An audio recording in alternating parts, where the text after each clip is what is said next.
Chapter 117. A large number of magic puppets walked towards the enemy's stronghold that Wu Ming had found out from the mind of the Berserker card user. It was the center of the area that was destroyed 5 years ago.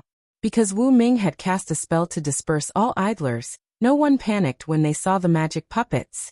When Atlam attacked the Emiya mansion, he had also used the spell on himself and Berserker. Otherwise, with Berserker's terrifying appearance, calling the police would have been considered a light punishment. Soon, almost all the magic puppets had arrived at the wasteland. Since Winterwood City was destroyed 5 years ago, the government had expanded the city on the other side of the wasteland. The huge crater on the other side might have been preserved by Aria's magic hint. Looking at the empty crater in the middle, Wu Ming narrowed his eyes. According to Zelik and other information, Ainsworth had dabbled in all kinds of magic. However, he had an unparalleled talent in the replacement magic. As a basic magic, the replacement magic was just like the basic magic projection magic. It seemed very simple, but it was actually very mysterious. Shiro Emiya could now use his own power to project a D-grade relic. If he gave it his all, he could even project a C-grade relic. After all, the training that Wu Ming had given Shiro Emiya for the past 5 years was not for nothing. In addition to lending Shiro Emiya high-level items to analyze, he also let Kalas teach Shiro Emiya. Moreover, the rank card that Shiro Emiya was using now was his own future. Even if there was a certain degree of erosion on his body, under Wu Ming's control, the erosion became a factor that strengthened Shiro Emiya's ability. Let's talk about Julian Ainsworth.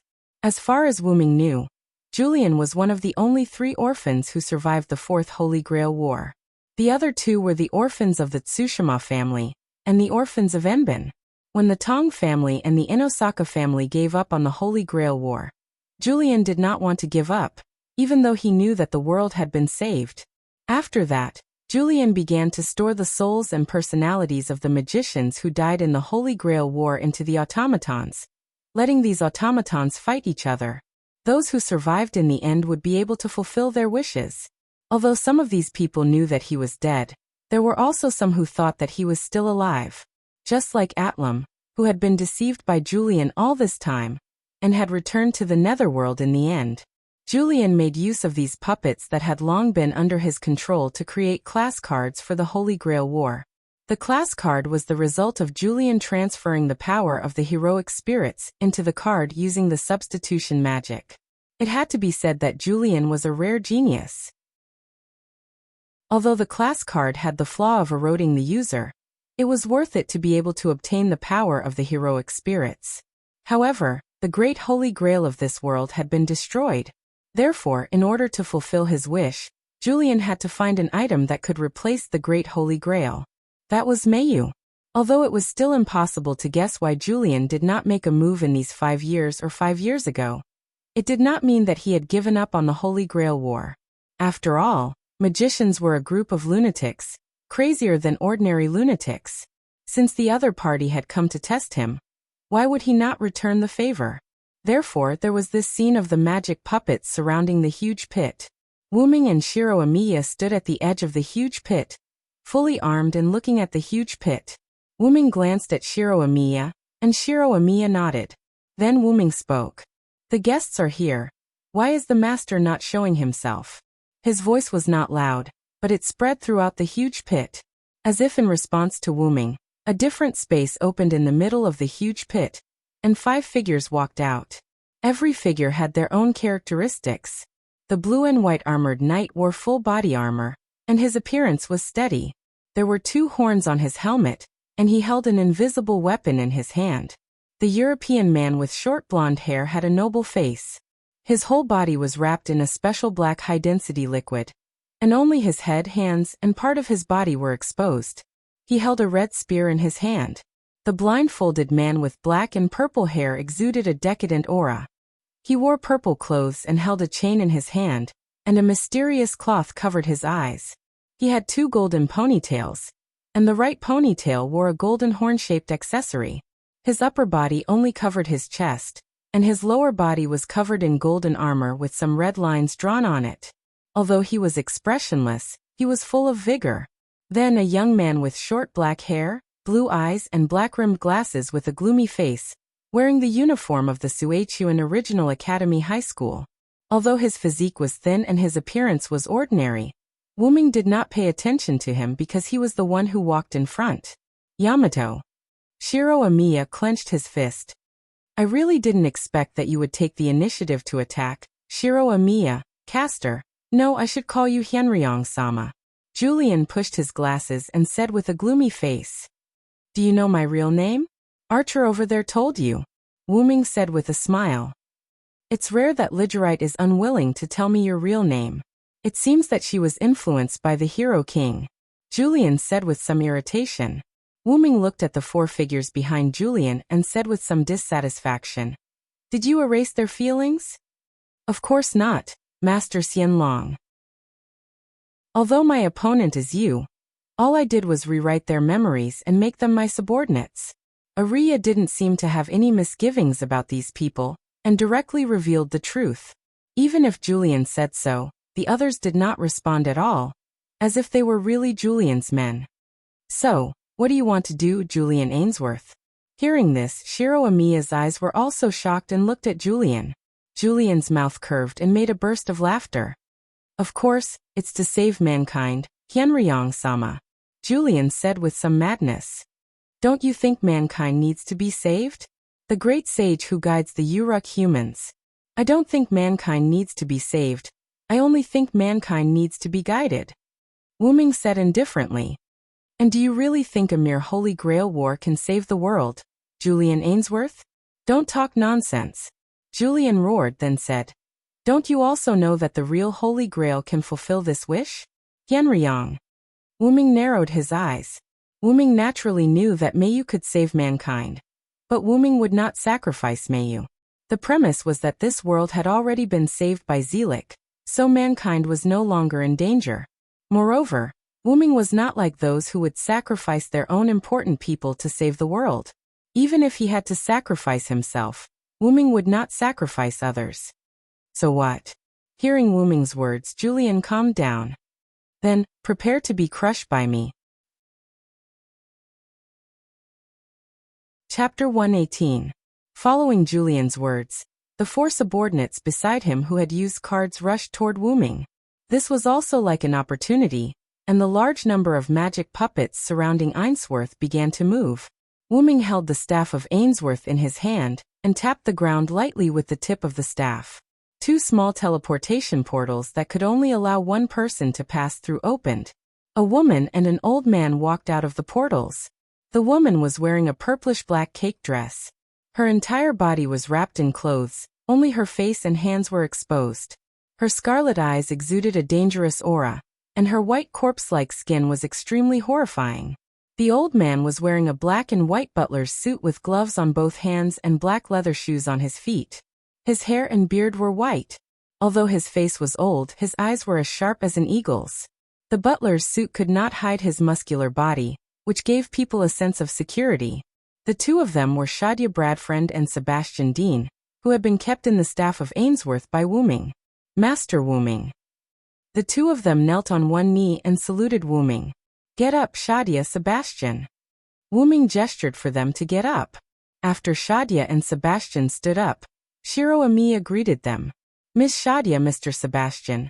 Shiro Amiya greeted them politely. His attitude was very respectful. It was obvious that they had met before.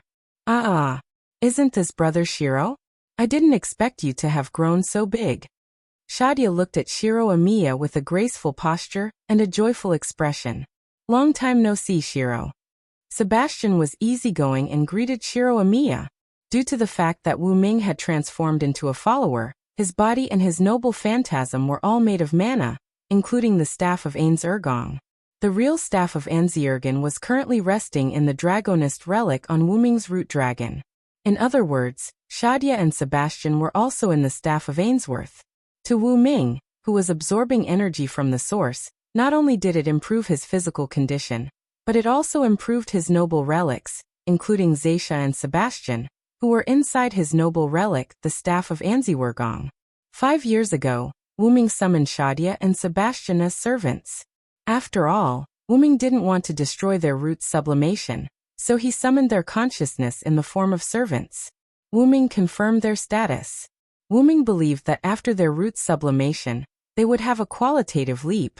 Later, Wuming deliberately let Sebastian see the scene when Shiro Amiya was training himself. Therefore, Sebastian proposed to guide Shiro Amiya, and Wuming agreed with a smile. After a period of time, because the two of them wanted to absorb more quickly, Wuming removed their servant status and let their consciousness return to their roots, so that they could continue to sleep, so that they could improve better. Wuming swiped his finger in the air, and some information was sent to Shadia and Sebastian's mind. Shadia, Sebastian, I'll leave the armored knight and the spearman to you too.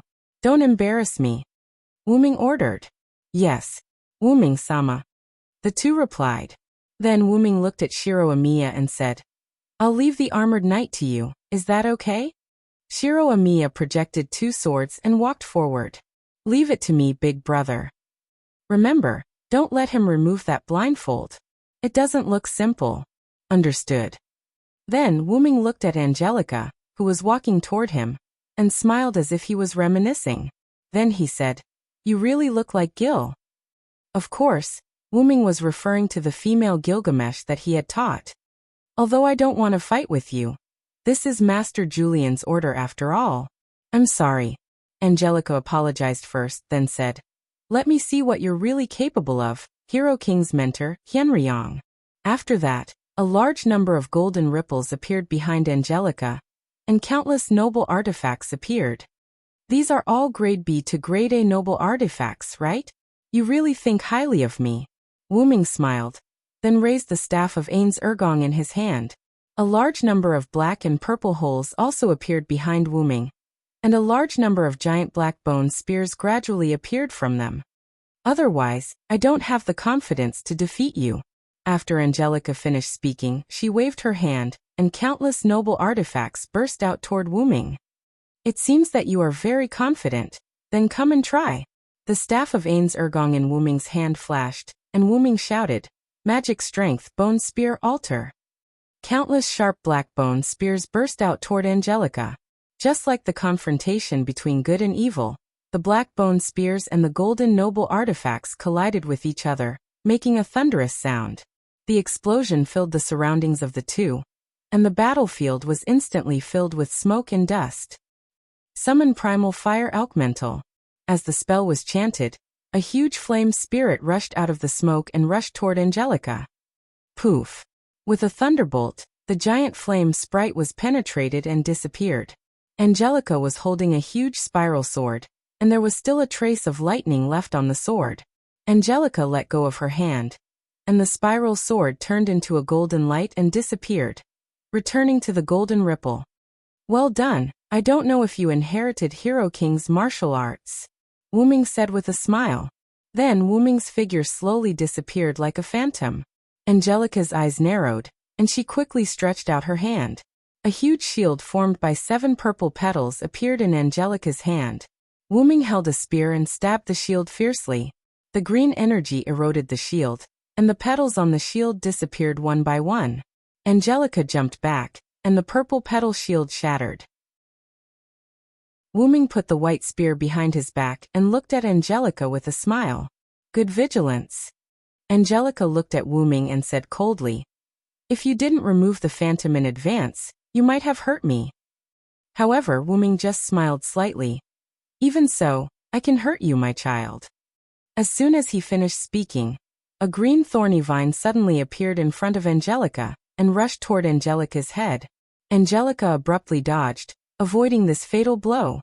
Angelica felt a trace of pain on her cheek and looked at the spear on Wuming's back. The spear was sneaking into the ground along Wuming's heel. This thorny vine was one of the spear's abilities.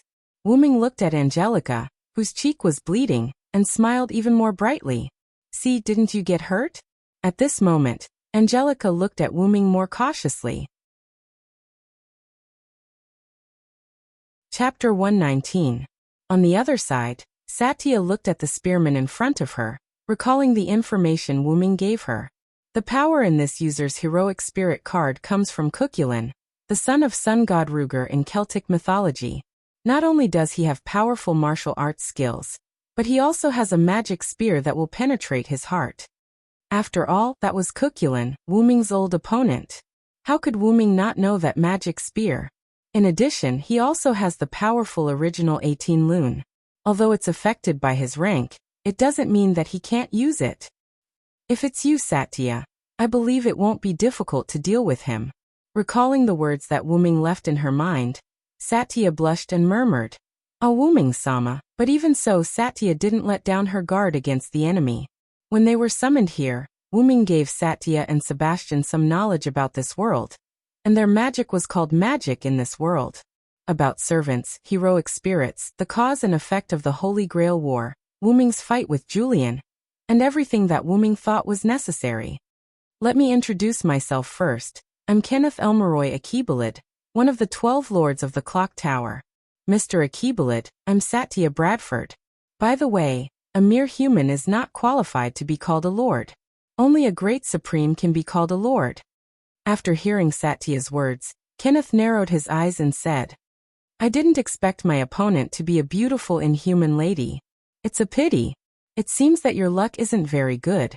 Kenneth held the red magic spear in his hand, and the moon spirit essence on his body kept surging. Aw, you're really rude. I really want to catch you and torture you, but since Wu Ming-sama told me not to embarrass him, I can only kill you. After saying that, she put on her armor. A pinkish-purple armor covered her body, and white swan wings fluttered behind her back.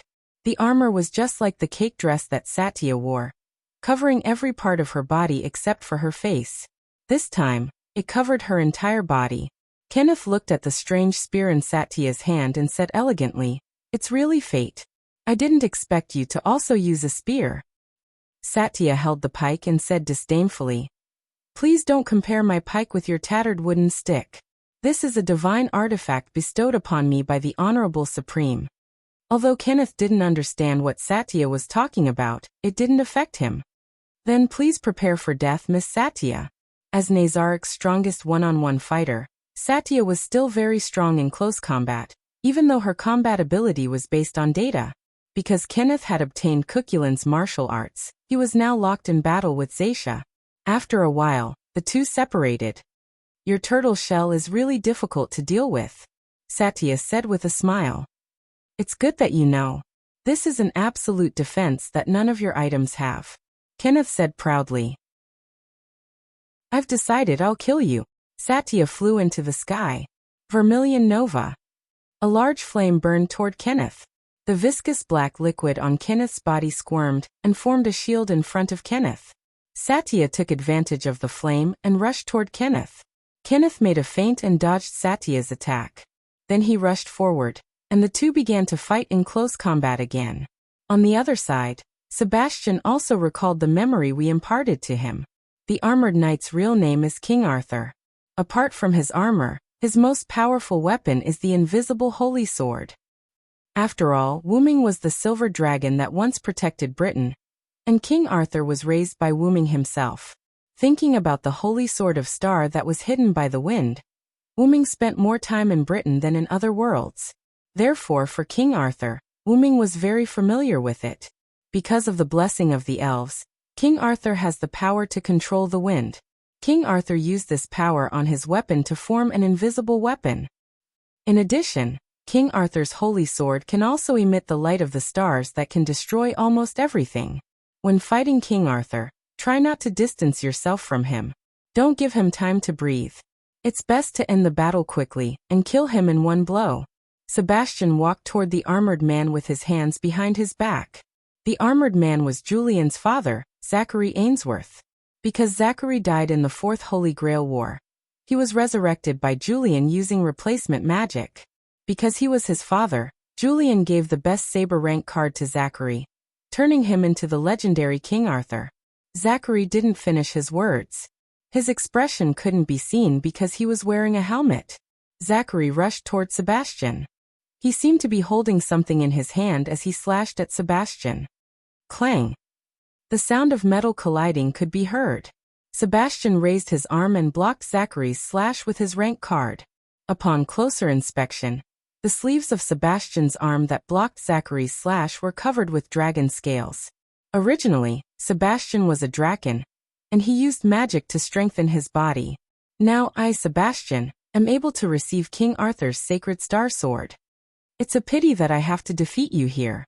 After saying that, the old man's eyes stared at Zachary like a hunting eagle. Then he clenched his fist and shot it toward Zachary. Zachary didn't react in time, and was sent flying by the punch. Sebastian wiped his fist and put his hands behind his back again. Sir, if you're not serious, you won't be able to fight against me, Sebastian suggested kindly. Zachary seemed to understand. He held his sword with both hands and maintained a certain posture. Sebastian's eyes lit up. Then he put his hands in front of him and clenched them into fists. The muscular old man assumed a special fighting posture. Come. Both sides were on the verge of breaking out. On the other side, Julian kept releasing replacement magic, destroying one magic puppet after another. It was especially strenuous to destroy those strange-looking magic puppets. After a while, Julian became impatient. Erica, release all the remaining black mud from the Fourth Holy Grail War. As you wish. Chapter 120. Zentong was weak, but frantically attacking the marionette around him, and he looked like Berserker. Give back to me. Zentong roared and kept swinging the chain in his hand. Shiro Amiya dodged nimbly and remembered what he said to him before. Senpai, if you meet my uncle Zentong, please kill him. Shiro Amiya looked at Sakura Madu and asked, because your uncle? Yes, my uncle, like my brother, died as early as the Fourth Holy Grail War. Now he is just a puppet who acts for his own ideas. Please release him, senpai, I will be grateful.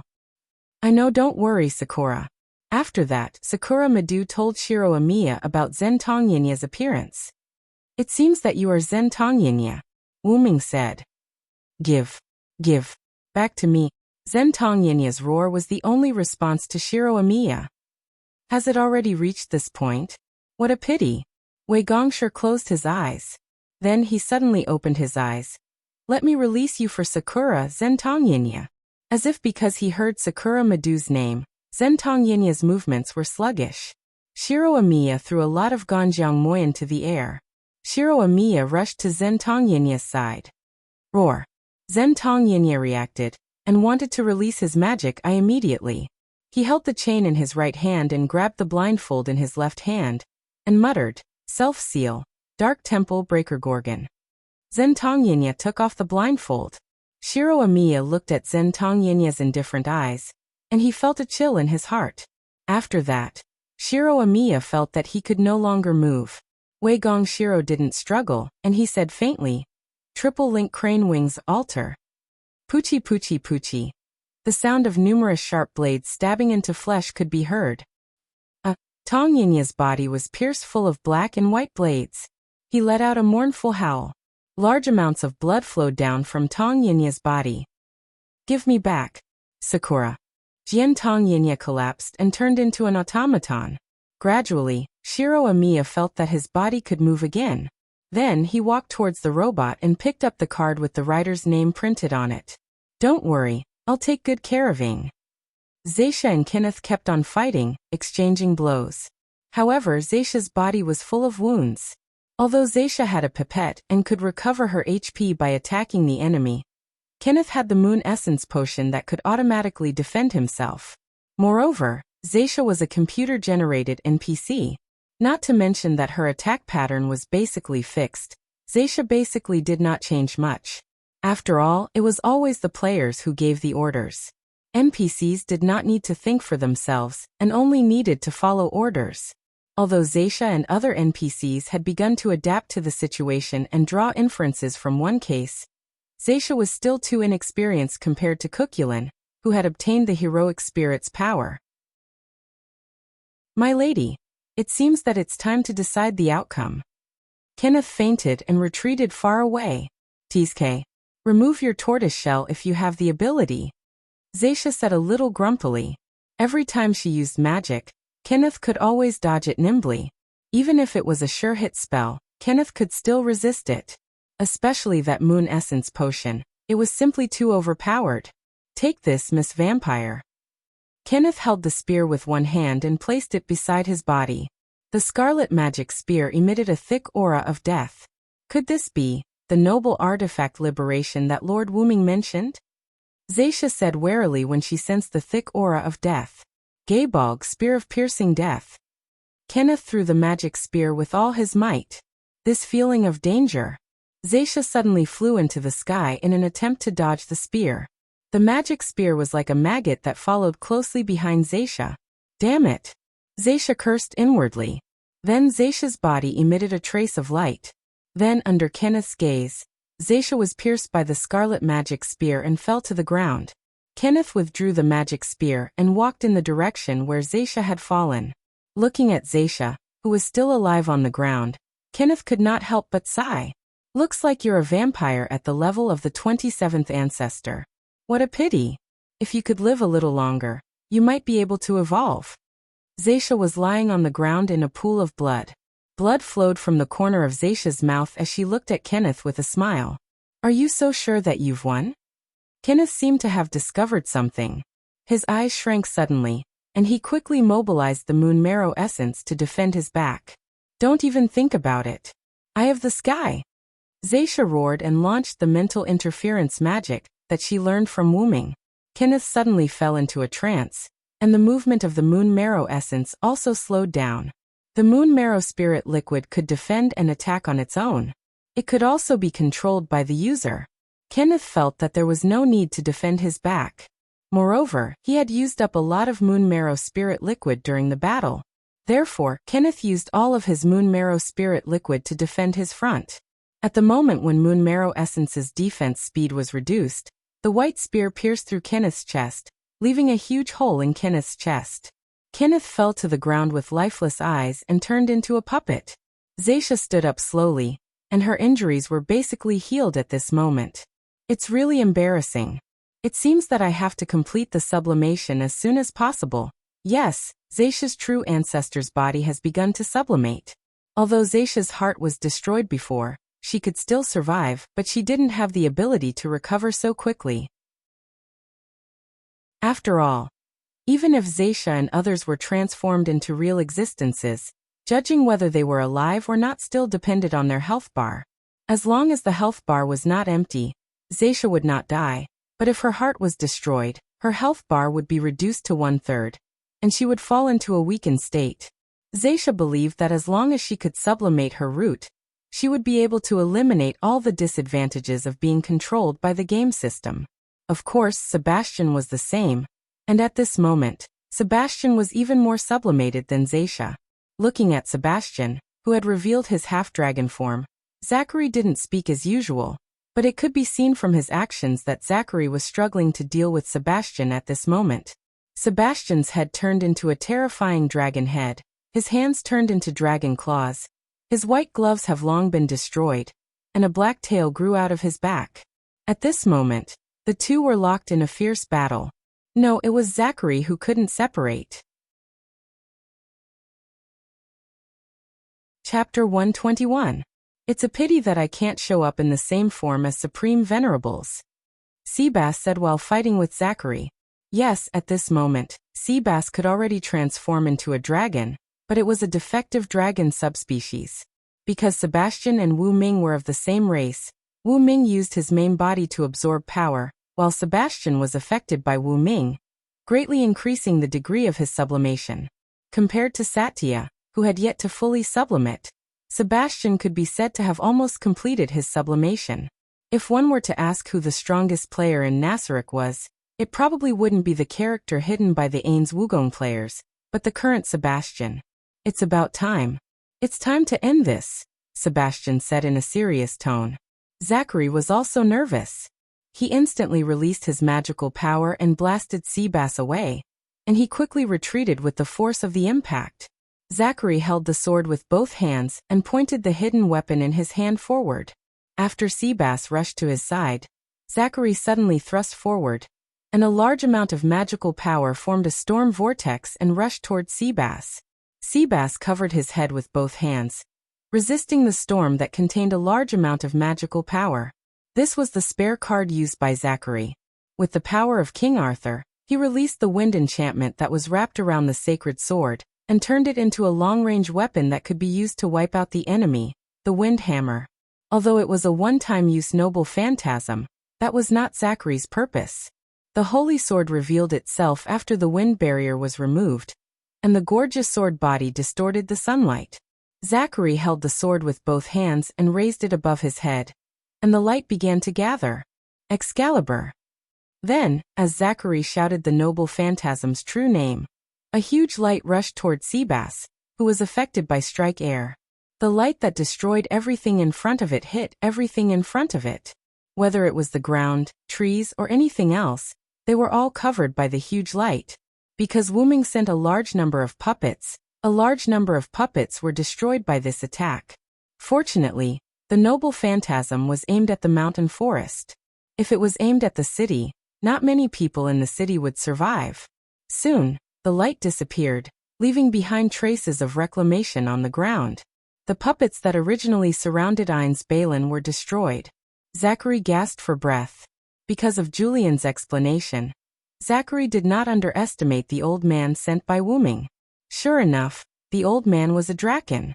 To be safe, Zachary deliberately used strike air to create the illusion that Seabass's noble phantasm was his strongest noble phantasm, and then used it in an instant to defeat his opponent.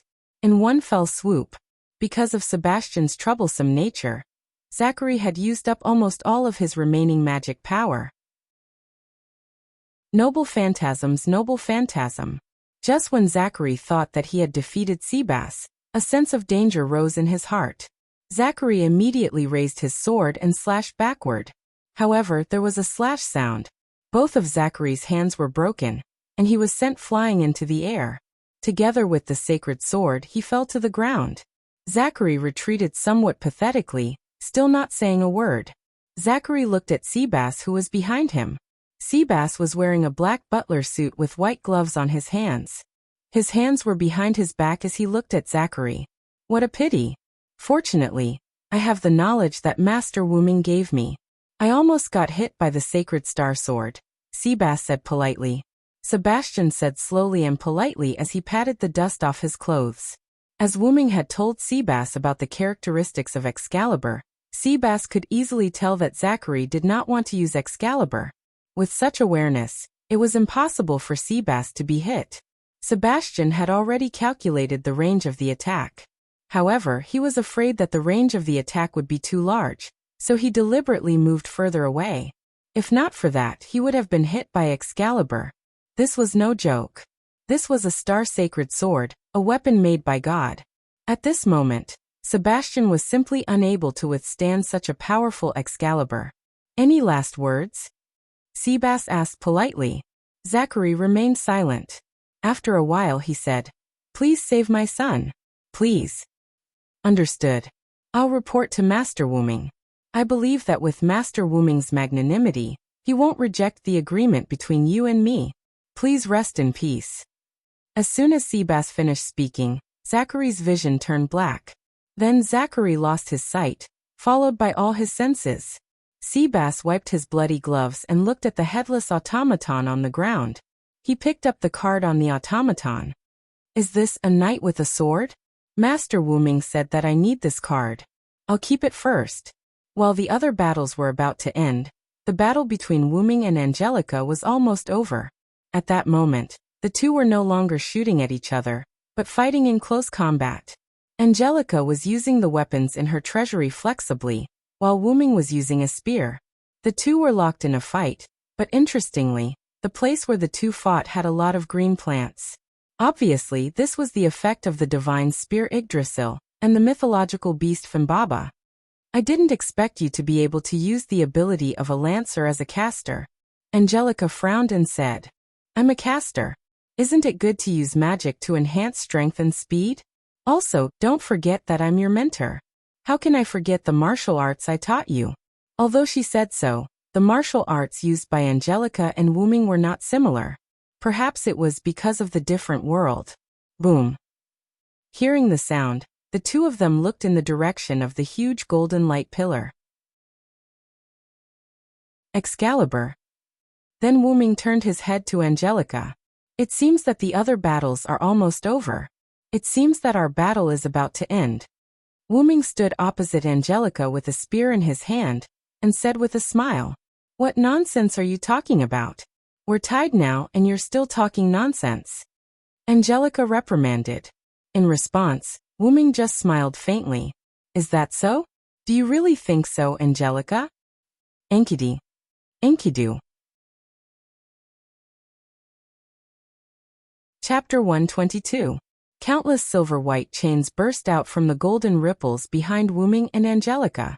The chains wrapped around Wuming and Angelica, and Wuming and Angelica were hung up. Both of them used the same method to hang each other up in the same posture. Wuming was tied up tightly by Enkidu because he didn't think about dodging at all. Angelica was also tied up tightly by Enkidu because she didn't think about dodging. Wuming, who was tied up in the air, looked at Angelica with a smile and said, "It seems that we are thinking of the same thing." Because Silent Wonder's caster form and Angelica's card form, Archer Gilgamesh, had a lot of divinity, and the extremely rare Enkidu was the biggest nemesis of the two of them.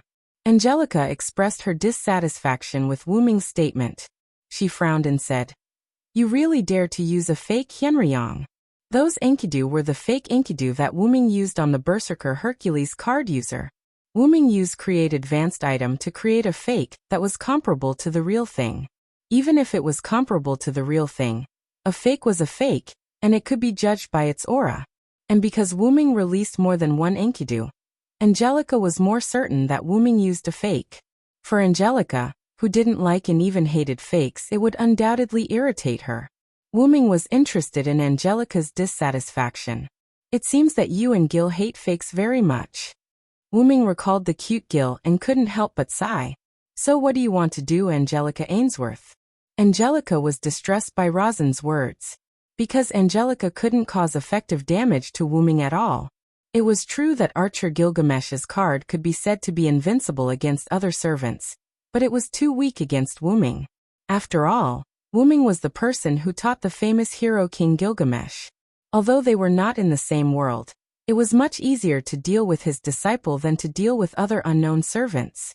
What's more, Wuming had the spirit of Ainzol Gown, which stored a lot of powerful magic, and the Nameless Spellbook, which stored all the magic in the other world. Wuming was no weaker than Gilgamesh in terms of artillery bombardment. After all, with Gilgamesh's character, she would not remember all the real names of Noble Phantasm. At most, she would remember the real names of 5 or 6 Noble Phantasms. Wuming guessed it right. Angelica indeed only knew the real names of a few Noble Phantasms.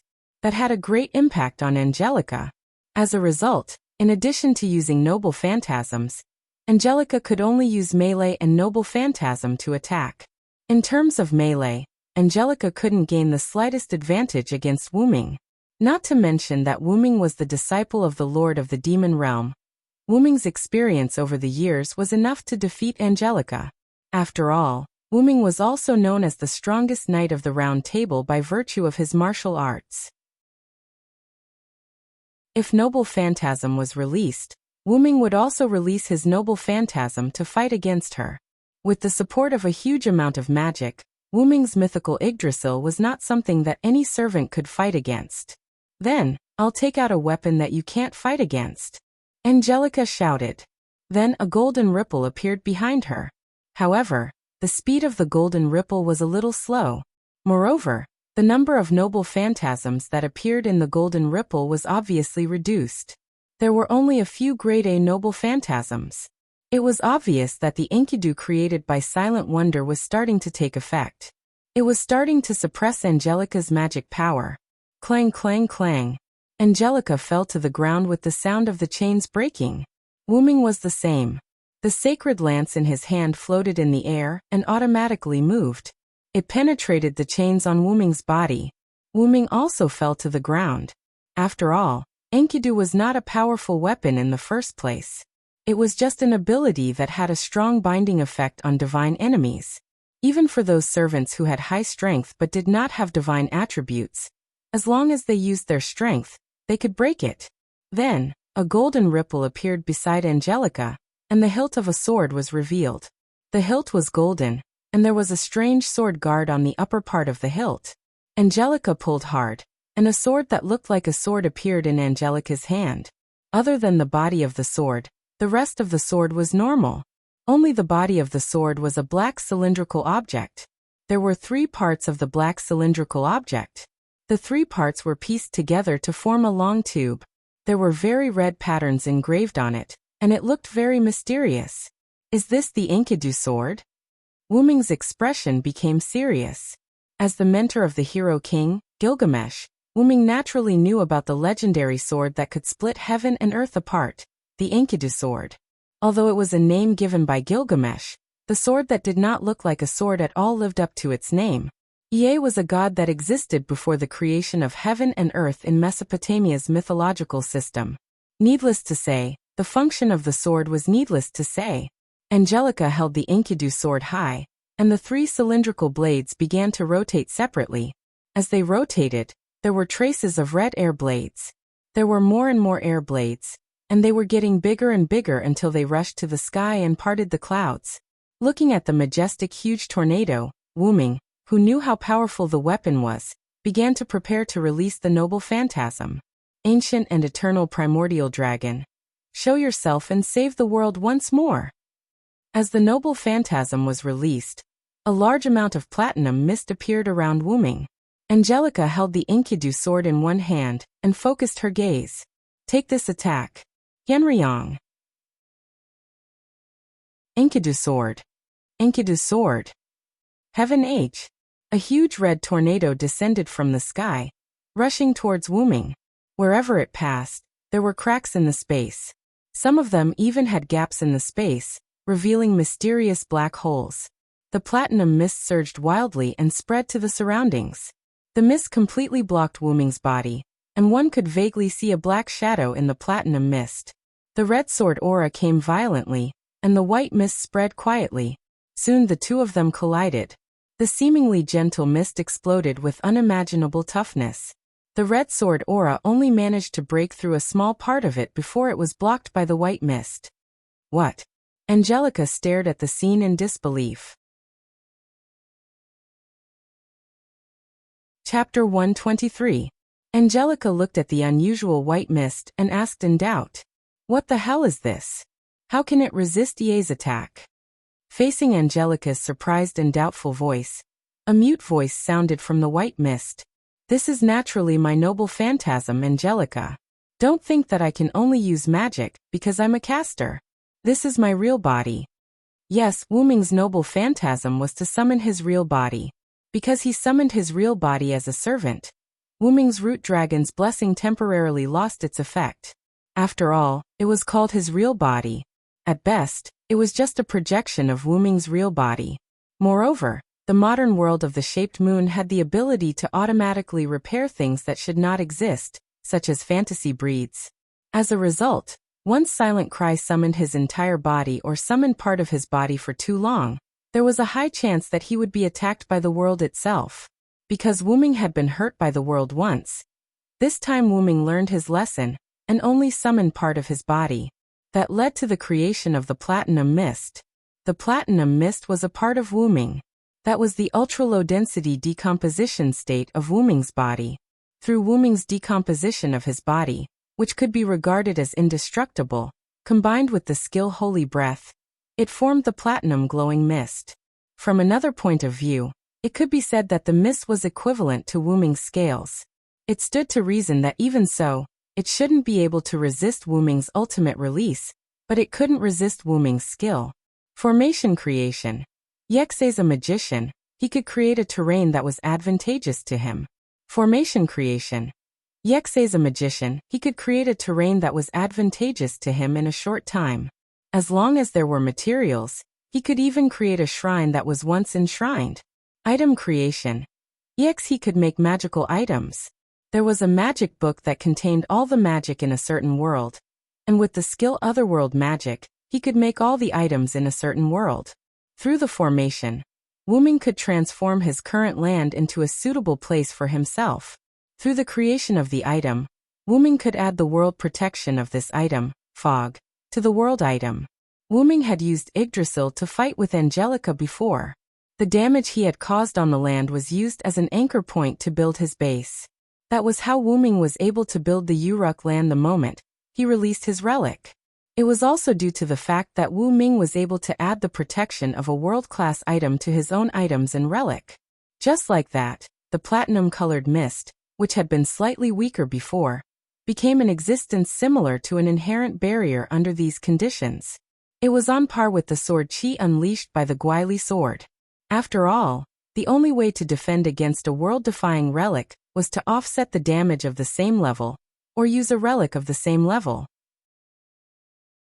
Wu Ming only knew one relic of the same level, and that was Artoria, King Arthur's relic Avalon. As an existence that could make the holder immortal, unharmed, and indestructible, Avalon was indeed an X-level relic, and it was a barrier relic that was specifically designed to deal with world-defying relic like the Guili sword. The Guili sword did not deal with the inherent barrier, but the world itself. As a barrier relic, Avalon just happened to counter the Guili sword. After all, in the world of the moon, defense was stronger than attack, and it was more than twice as strong. Wu Ming only knew a few relic of the same level. One of his master Skaha's abilities could open the gate of the kingdom of death and suck things in. Anyone or anything that was not approved by Skaha would lose their life as soon as they entered the gate of the kingdom of death. Other than Wu Ming, even Kukulin had only entered the kingdom of death with Skaha's approval. For example, the sword Qi unleashed by the Guili sword would turn into nothingness as soon as it was sucked into the gate of the kingdom of death. There was also Artoria's Excalibur. Wu Ming believed that as long as the seal on the Excalibur was completely lifted, the sword would definitely be able to resist the Guili sword. The relic that Wu Ming was using at the moment. Wu Ming's body could be said to be an offensive relic, but it could also be said to be a defensive relic. As a dragon that was immune to time and space, the Guili sword was nothing to him. Of course, Wu Ming's relic of the caster class did not have any resistance to time and space. Even so, the nature of Wu Ming's bones would not change, and he could still have a slight effect on a relic like the Guili sword. Wu Ming took advantage of this effect and amplified it by mixing it with the protection of the world to resist the Guili sword. Wu Ming controlled the white mist to push forward. From time to time, parts of the white dragon's body would appear in the white mist. Sometimes the dragon's claws, sometimes the dragon's tail, sometimes the dragon's horns, and sometimes the dragon's back would appear. In this way, Angelica did her best to release her mana, but she still could not stop the white mist from pushing forward. She knew that as long as the white mist wrapped around her, she would definitely be killed by Wu Ming. After all, the dragon's shadow that kept appearing in the mist was not to be trifled with. At this moment, from the center of the huge pit, where Julian was surrounded by Wu Ming's magic puppets, a large amount of mana erupted. A large amount of black mist was advancing in all directions. Even Wu Ming could feel that the black mist was not friendly. Wu Ming stopped the white mist from pushing forward, and Angelica subconsciously removed the Guili sword's wind blade. As for Shiro Amiya, Sebastian and Satya, who had already completed their mission, they hurriedly retreated. Wu Ming shrank the white mist to a range of 10 meters and lifted Wu Ming into the sky. Wu Ming did not pay attention to Angelica, who had already retreated. After all, if he could defeat her once, he could defeat her countless times. Wu Ming started observing the black mist, and discovered that it was the same thing that destroyed the winter wood when Wu Ming had just arrived in this world. So this is a product of the Ainsworth family. Wu Ming frowned. Just as Wu Ming was about to use the method he had used to seal the black mist, something incredible appeared behind the black mist. Black sludge crazily rushed over. It was a large amount of mana condensed into a solid, formless, but dense mana essence. However, its black color and crazy aura were truly unflattering. Just as the black mud approached Wu Ming sensed something familiar. This is Chapter 124. The large amount of black mud in front of Wu Ming gave Wu Ming a familiar feeling and aura. It was the aura of a major origin. It was the origin of the minor origin where Wu Ming's main body was located, the place where Wu Ming was born. Although Wu Ming had never seen a major origin and could not understand why there was such a thing in the origin, it did not mean that Wu Ming did not recognize it. As if it was filled with resistance and disgust, Wu-ming frowned as he looked at the incoming black mud. Ha ha ha ha ha, Henryong, let's see how you block it. Julian stood in the black mud and laughed maniacally as he looked at Wu-ming. At that moment, Julian was standing on a platform made of black mud, looking at Wu-ming and laughing without restraint. Tisk. Wu-ming spat unhappily. For some reason, Wu-ming just did not like the black mud that had the aura of his hometown. It was as if it was an innate resistance, as if it was a natural enemy.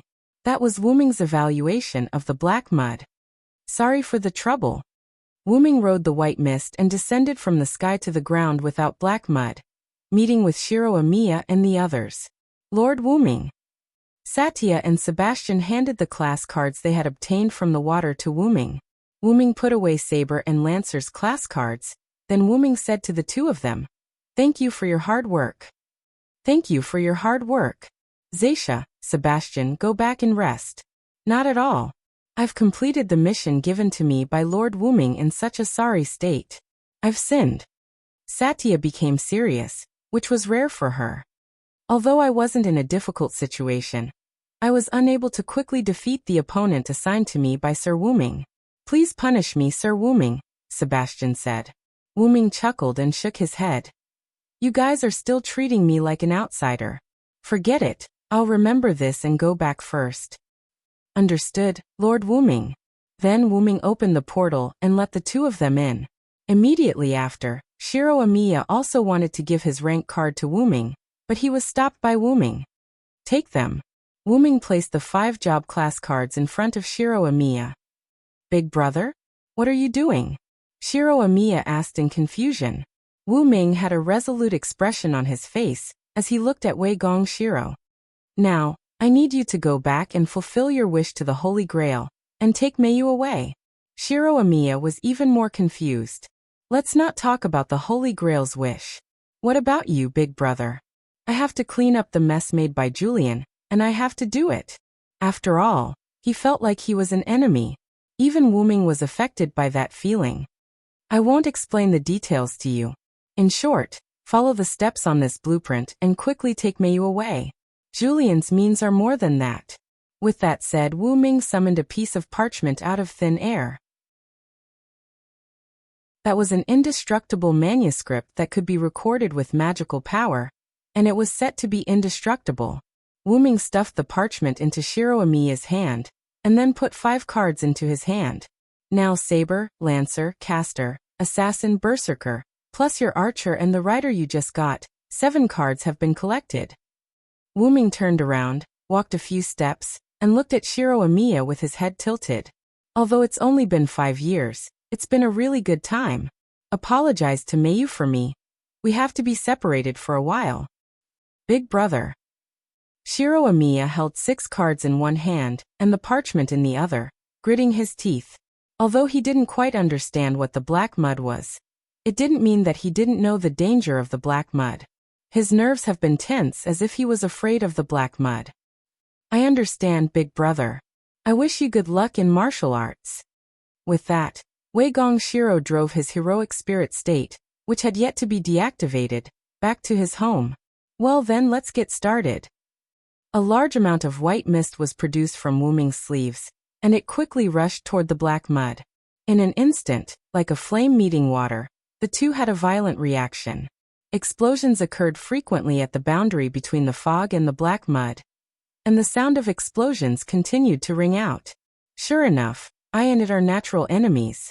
Only I can defeat it, and only it can defeat me.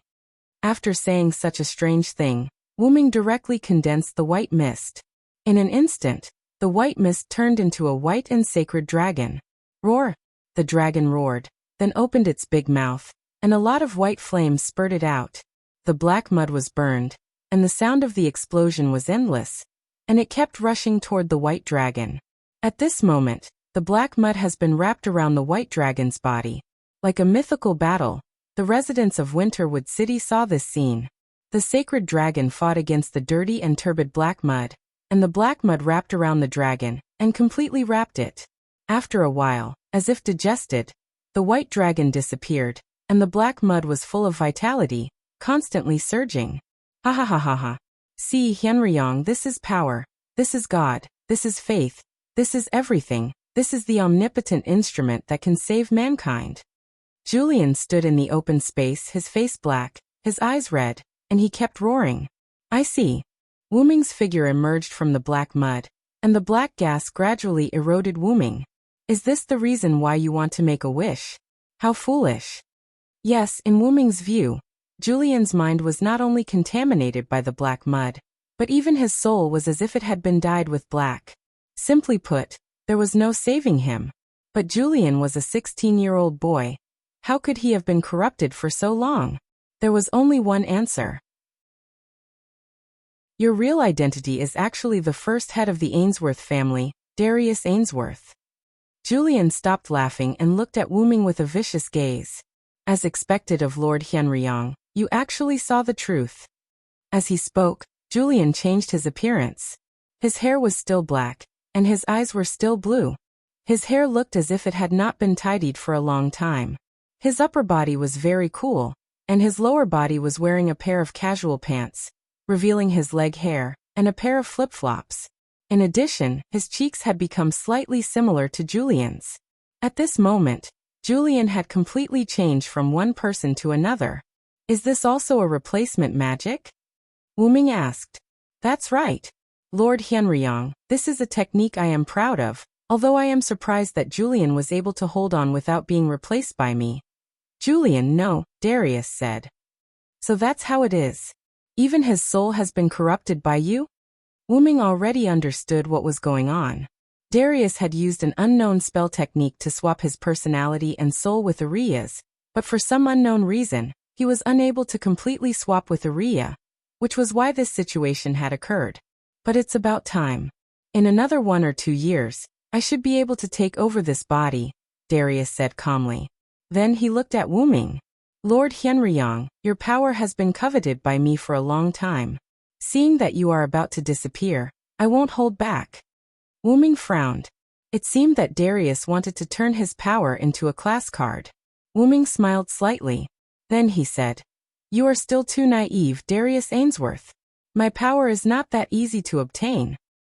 After that, the black mud seemed to explode from the inside, and white mist leaked out.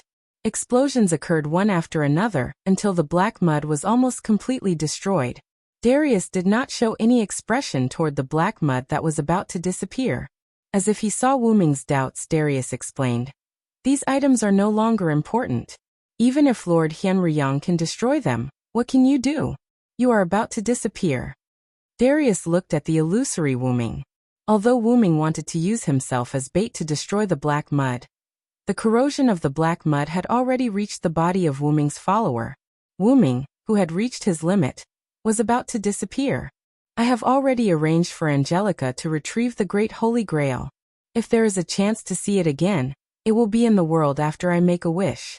Goodbye, Lord Hianriyang. Wu Ming did not say anything about Darius' speech. He just looked at the direction of the Amiya mansion. After discovering that the spell he gave to Shiro Amiya was activated, Wu Ming turned into particles and dissipated. Chapter 125. Wu Ming opened his eyes and looked at the magical scene in front of him. Wu Ming was in a colorful space. Wu Ming could feel that this was the space inside the Great Holy Grail. Just like Shiro Amakusa, Wu Ming also entered the Great Holy Grail at this moment. Wu Ming could clearly feel that he didn't disappear, but was absorbed by the Great Holy Grail. Mayu absorbed him into her body. What the hell is that black mud? Wu Ming frowned and recalled the black mud that he destroyed. Wu Ming originally thought that the black mud was contaminated with the filth of his hometown, but after Wu Ming was swallowed by the black mud, Wu Ming discovered that the black mud was the same as him. In short, it was like a brother to Wu Ming. And the feeling between the two of them was like two brothers who became enemies in order to inherit the family business. It was full of a melodramatic atmosphere. Wu Ming shook his head and decided to put this matter aside for the time being. Then Wu Ming thought of the previous battle. Wu Ming floated in the air, helplessly holding his forehead, and said, Really, there are too many drawbacks of the servant's body. The servant, as a deteriorated version of the heroic spirit, was used as a tool by human magicians. Not only was their power limited by their rank, but they would also be absorbed by the Great Holy Grail when they left the battlefield. As far as Wu Ming knew, the Great Holy Grail absorbed the servant's soul, but Wu Ming believed that the Great Holy Grail absorbed the servant's mana. No matter what, the servant was also a great figure in history. How could a mere soulfall ritual absorb their soul? And because Wu Ming put his entire consciousness into the body of a caster, it led to Wu Ming and his mana body being absorbed by the Great Holy Grail. I don't know how Meiyu and Shiro are doing. Sigh, I'm really unlucky, now I can't even return to my body. Wu Ming complained. Wu Ming, as a servant, could rely on his special ability to break the contract and return to his seat. But now that he was in the Great Holy Grail, he couldn't do it now. At the very least, he had to wait until the Great Holy Grail was made a wish. Great Holy Grail, please create a world where Meiyu can live normally. Suddenly, a voice came here, and then the colorful light around him began to move, constantly changing. This is Shiro's voice. Wu Ming was very sure that it was Wei Gong Shiro's voice. Moreover, this was Meiyu's body, which was also the body of the Great Holy Grail. However, this wish was full of strange things. Wu Ming clearly asked Shiro Amiya to take Meiyu away from this world through the Great Holy Grail's wish. But Shiro Amiya made a wish to create a world where Meiyu can live normally. Could it be that Angelica is already here? Wu Ming said uneasily. After taking a deep breath and exhaling, Wu Ming calmed down. At this moment, Wu Ming somewhat doubted whether the restraining force signed a contract with Wu Ming to cheat him. Although Wu Ming voluntarily became a heroic spirit, after all, it was to repay the restraining force's favor, and to repay the restraining force.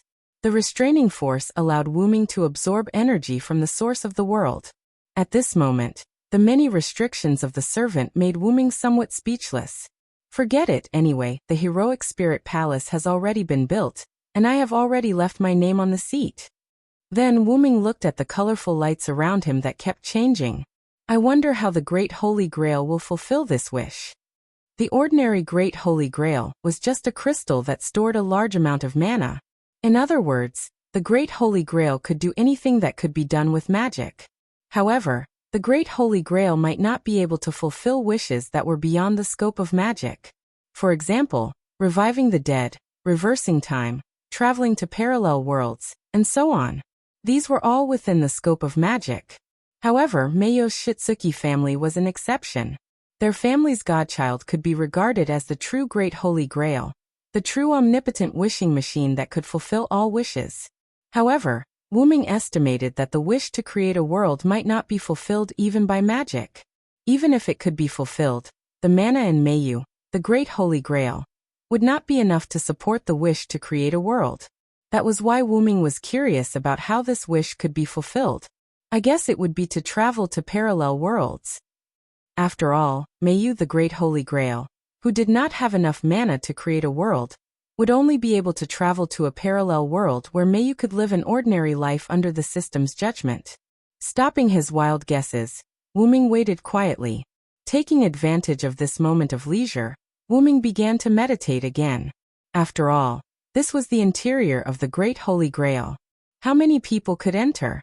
After a moment, 7 class cards appeared inside the Great Holy Grail, and floated to Wu Ming's side. Wu Ming opened his eyes and looked at the 7 glowing class cards.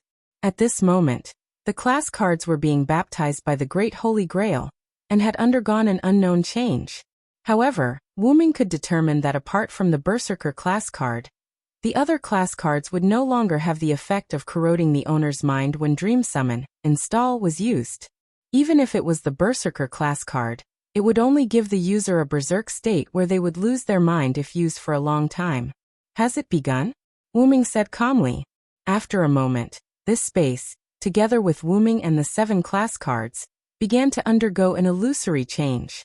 This was the precursor of traveling to another world. In an instant, Wu Ming's vision was covered by a white light and he lost consciousness. Outside, Shiro Amiya supported his body that was being synchronized with the Nameless Archer class card, and half knelt on the ground. On the opposite side, Angelica was holding the parting sword Ie. Together with Shiro Amiya, she watched the Great Holy Grail's wish succeed. Great, my wish has been fulfilled, Shiro Amiya said weakly. Angelica turned to Shiro Amiya and said, "Since the Great Holy Grail has fulfilled your wish, the mission is considered a failure. However, Lord Julian said that if possible, I will bring you back alive." Golden ripples appeared behind Angelica's back. "Since you used the inherent barrier to resist the parting sword and didn't die, I will follow Lord Julian's instructions and bring you back alive." After saying that, a few silver chains shot out from the golden ripples behind Angelica and rushed toward Shiro Amiya. "Is this the end?" Shiro Amiya wanted to get up, but his body couldn't stand. Just as Enkidu, Heaven Lock, was about to touch Shiro Amiya, a strange force interfered with the trajectory of Enkidu, Heaven Lock. "What?" Angelica said in surprise. "I'm sorry, little girl. I promised someone's request to protect this kid." A strong old man appeared out of thin air and said to Angelica, "Who are you?" Angelica questioned. "He's just a useless old man," Zelrich said. Wuming had asked Zelik to take care of Shiro Amiya and Mayu. Wuming couldn't stay here forever. He just didn't expect to leave so early.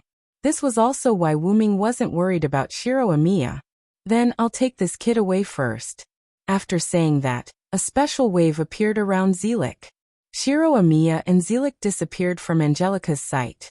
Angelica was silent for a moment before leaving the Amiya mansion.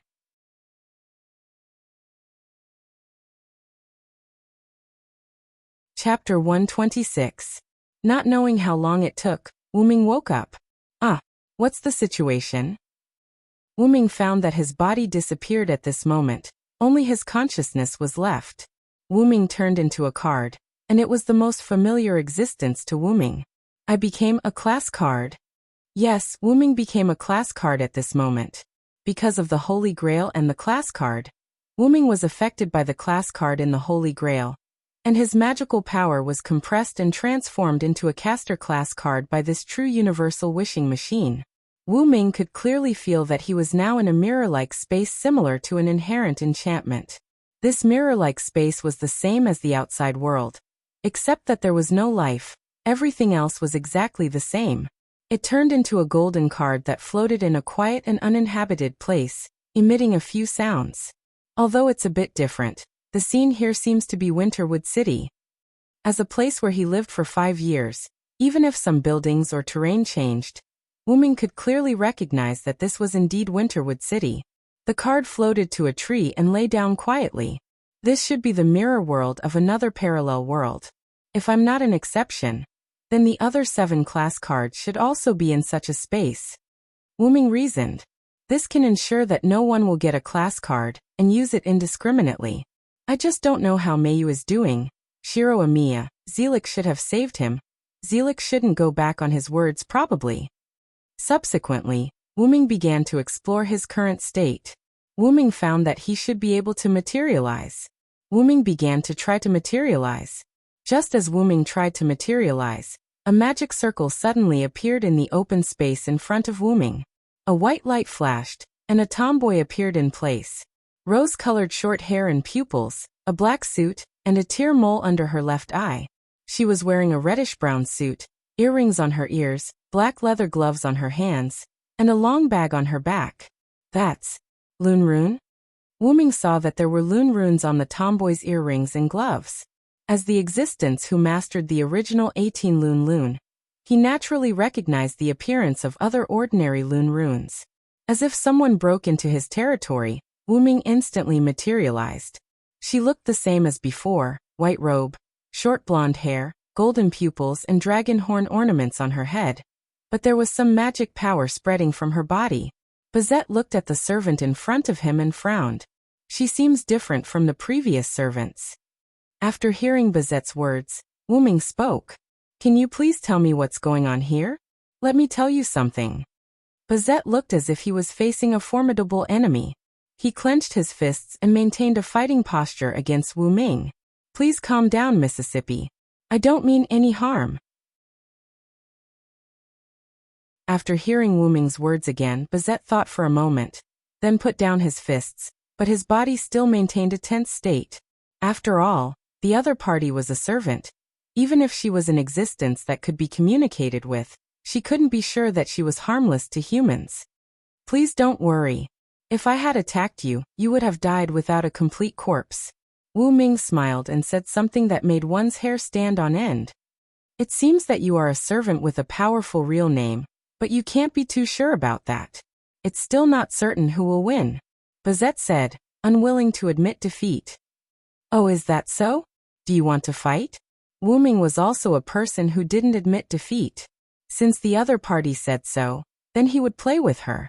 After that, Wu Ming stretched out his hand, and a golden twisted scepter appeared in Wu Ming's hand. Enhance, increase.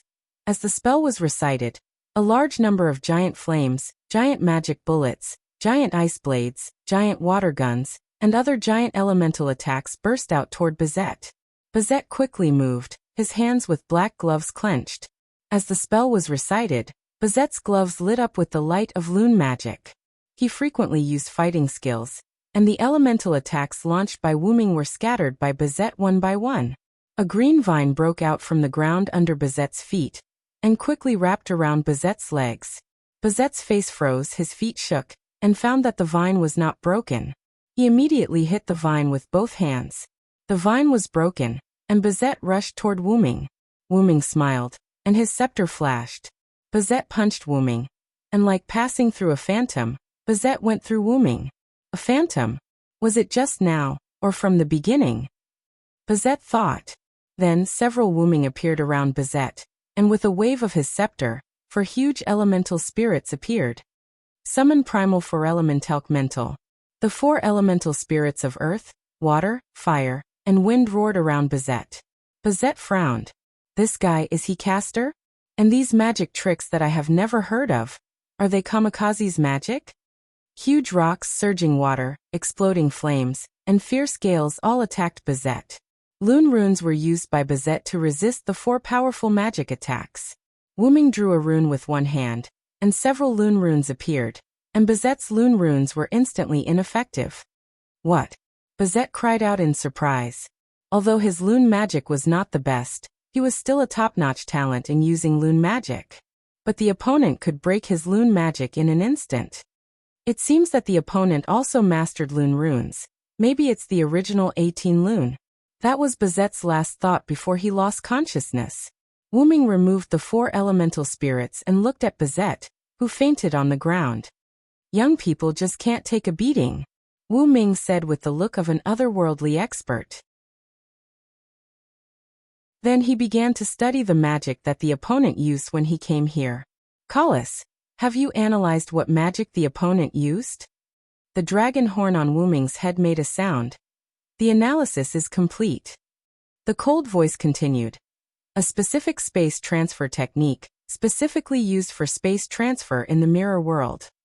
Then Collis said, with all due respect, Master, you should learn the basic magic of this world. In response, Wu Ming smiled awkwardly. It was obvious that Collis had mentioned this suggestion more than once.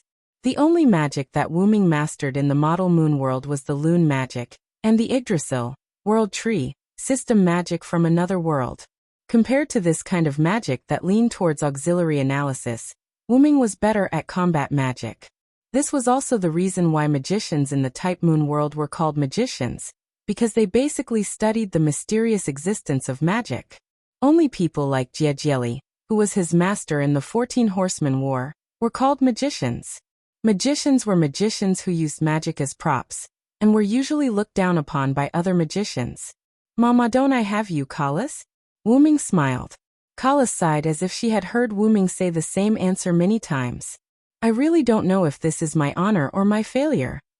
It was normal for the magic attire to be needed by the master.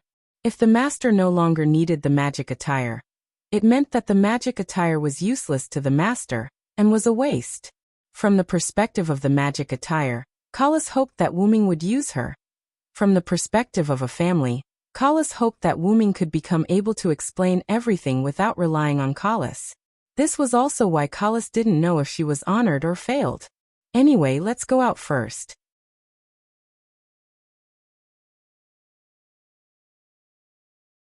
Chapter 127.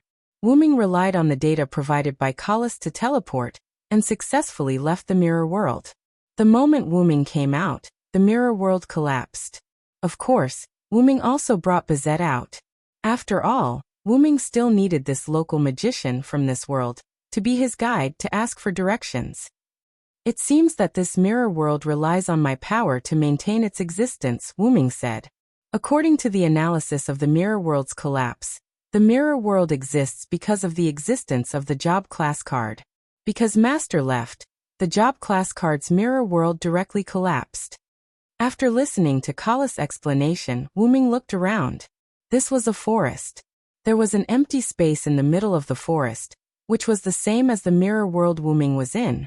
A forest again? I really do have an affinity with forests, Wuming said. He then looked at Bazette, who was lying on the ground. Then, I'll have to wake her up first. After a while, Bazette was leaning against a tree. A ball of water splashed onto Bazette's face. Bazette instantly woke up and hurriedly stood up, maintaining a defensive posture. No need to be so nervous. Wuming was still holding the staff of Ain's Ergong as he spoke to Bazette. Now you can see that if I want to do something, you won't be able to stop me. Bazette seemed to have understood the situation and simply stopped resisting. First, who are you? Then please explain the situation of this world to me, and why did you come to that mirror world just now? Also, you seem to know about the job class card. What's going on here? Bazette was quite honest. He gave up on lying and keeping his mouth shut, and told Wuming everything in detail. The tomboy's name was Bazette, and her full name was Bazette Fraga Macremies. She was a member of the Magic Association, and had inherited the God's Holder family. Currently, the Magic Association had sent her on a mission to retrieve job class cards. This world was indeed a parallel world to the Moon world. There were also magicians, 27 ancestors, various clans, and so on. Basically, it was similar to what Wuming understood in Mayo's world. Class card, a special magic attire that suddenly appeared in the spiritual vein of Japan's Winterwood City. It could trigger the power of heroic spirits. After the Magic Association detected the anomaly in Winterwood City, they discovered the existence of the class card. The appearance of the rank card would be accompanied by the appearance of the mirror world, which was where Wuming had been before. But so far, only 2 class cards had appeared, and they seemed to appear periodically. Bazette was the person in charge of retrieving the cards. So far, the 2 cards that had appeared had been retrieved by Bazette alone. Therefore, after the appearance of Wuming's card, the Magic Association had once again sent out an expert to retrieve the cards. It was just that they didn't expect Wuming's card to have its own consciousness. According to Bazette, the 2 class cards that she had retrieved before were similar to the existence of the Shadow Servant, which had no consciousness and could only attack instinctively. Once stepping into the mirror world where the class card existed, the class card would materialize and attack the intruder. According to Bazette, the 2 cards that were retrieved were Lancer and Archer. Lancer's corresponding heroic spirit was Ireland's Son of Light, Kuchurin, and Archer's corresponding servant could not be determined yet. According to the other party's description of Archer's attack method, Wuming could determine that Archer's class card was Shiro Amiya's heroic spirit. That is to say, the place where I am now is indeed the parallel world where Mayu can live an ordinary life. Since the class card has come here, then what about Mayu? Wuming thought. Master, according to the other party's description of the periodic appearance of class cards, it is likely that Miss Mayu will appear after all the class cards have appeared. Kala said to Wuming telepathically. Very likely. So Miss Bazette, how did you defeat those servants with noble phantoms? Wuming was very curious about this point. According to the battle between Wuming and Bazette, Wuming did not think that Bazette could defeat a servant by herself. Otherwise she would not have been captured by Wuming. Either there was someone behind her, or, you have your own trump card. Wuming said. There was no other possibility, but Bazette didn't show it when he was fighting with Silent Wonder with real swords and guns. If Wuming did not stop at the end, Bazette might not even have ashes left. In that case, it was impossible for Bazette to have a trump card. Bazette fell into silence. Why don't you want to say it? Wuming smiled. Forget it, even if I don't say it, as a magician of the gods, you will definitely use the magic of memory manipulation to look through my memory. Bazette was somewhat desperate. Wuming was a little bit dumbfounded. So this is the truth that you didn't hide from me. It seems that I really have the ability to control memory. That is the magic of Yggdrasil, World Tree. Who knows what kind of magic is set up in the game to control memory? I have this. As he spoke, Bazet took out the long, cylindrical pouch on his back and handed it to Wu Ming. Wu Ming took a look and immediately understood. There were 3 stone ball-shaped objects in the bag. These were all noble phantoms that existed in the world. Bazet told him about her situation. This stone ball was not only a magic suit, but also a noble phantasm called Fragarak, also known as Backlight Sword. Backlight Sword was the short sword of Ruger Mac Esselin, the god of war in Celtic mythology. Legend has it that this sword did not require the user to attack. It would unsheath itself and kill the enemy before they could draw their sword. Therefore, this noble phantasm had another name, Severer, which was why it was called the Sword of Question and Answer. It was an extremely rare noble phantasm. It was only passed down by the God's Keeper family. It had a specific condition, which was that it would only be awakened when the opponent used their trump card.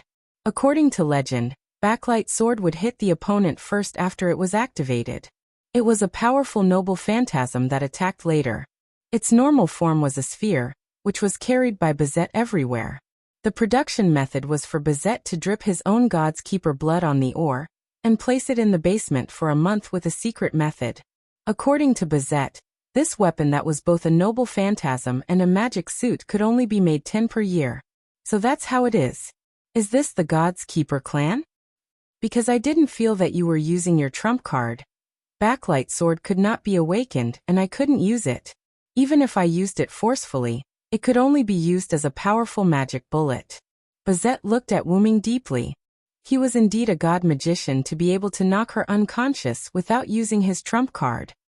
That was just a coincidence. Who asked you to use the loon magic in front of me? One of the magic tricks I'm best at is the loon magic, said Wu Ming. So what are your plans now, Ms. Bazet?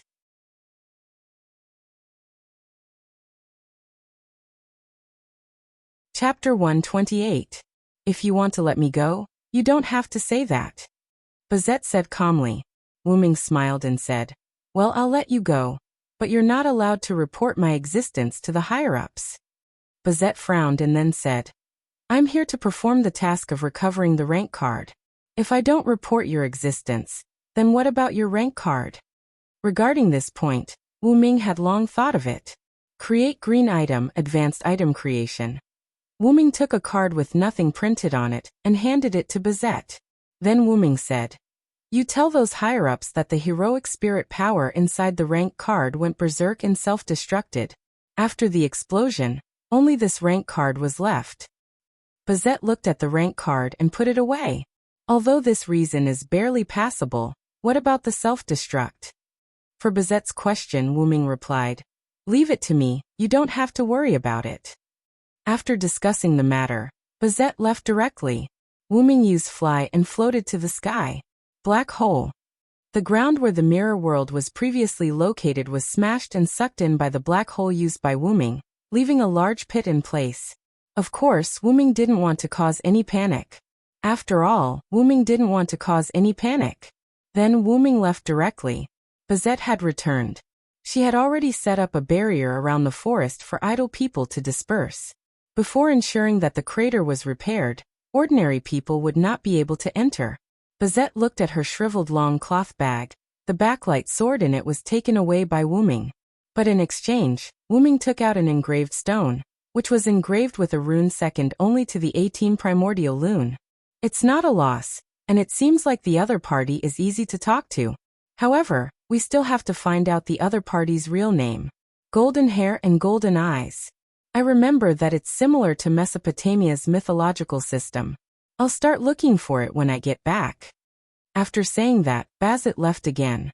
The silent forest was originally very quiet at night, but because of the destruction, it became even more eerie and terrifying. However, no one would come here. 3 days later, Wu Ming sat on a huge rock on Yuanzong Mountain, a mountain next to Winterwood City. There are no traces of Meiyu and the other 5 class cards. Could they have appeared in other areas? Or would they appear according to time? In the past 3 days, Wu Ming had explored the entire Winterwood City, including some of the areas around Winterwood City, but he still hadn't found any information related to the class card or Mayu. The only place with any information was the underground of Yuanzhong Mountain. Ming could feel that there was a huge amount of magic sealed below, and his initial guess was that it was the Great Holy Grail. Although the magic was abundant, its aura was different from Mayu's. Therefore, Ming didn't think that the Great Holy Grail below was Mayu. Maybe it's the Great Holy Grail of this world, Ming thought. Because he was unfamiliar with this place, Ming had been using the stealth spell of Yggdrasil to effectively avoid Winterwood City's magicians. Ming didn't want to expose his identity, so Ming didn't directly break the seal of the Great Holy Grail under Yuanzhong Mountain. However, Ming was still worried about Mayu, so he decided to explore the Great Holy Grail under Yuanzhong Mountain. However, the test results showed that it was just an ordinary magic crystal without any signs of life, which was why Ming was sitting there so leisurely. Then, since I'm free, I can study this backlight sword. As he spoke, Ming opened the golden ripples and spat out a fist-sized stone ball. Ming still remembered what Bazit had said 3 nights ago when he was being interrogated by Ming. If the enemy uses a trump card, the backlight sword will produce a wave, and I can use the backlight sword's late to attack first condition to cancel the enemy's attack and hit the enemy first.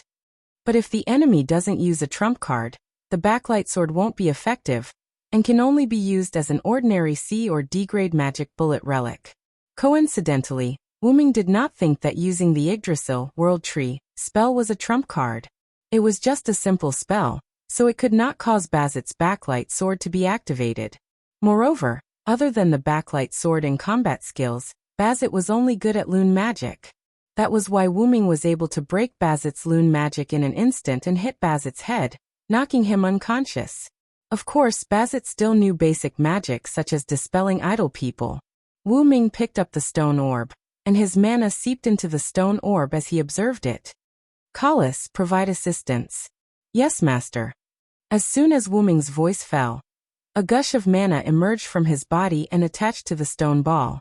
Ming closed his eyes and felt the space inside the stone ball. After a while, smoke rose from the stone ball. As time passed, more and more smoke rose. In the end, the stone ball was like a broken machine, smoking all over. Ming opened his eyes and threw the broken stone ball on the ground.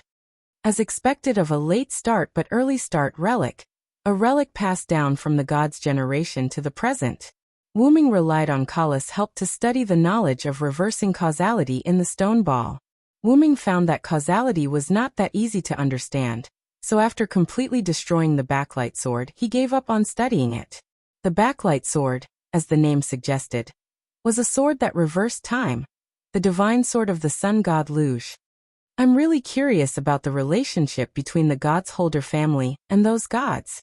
By the way, the Gods Holder family didn't refer to a single family. Instead, it referred to the families that had passed down the mysteries of the gods. They stored the mysteries of the gods in the form of pathogens in their blood, and passed it down through their descendants.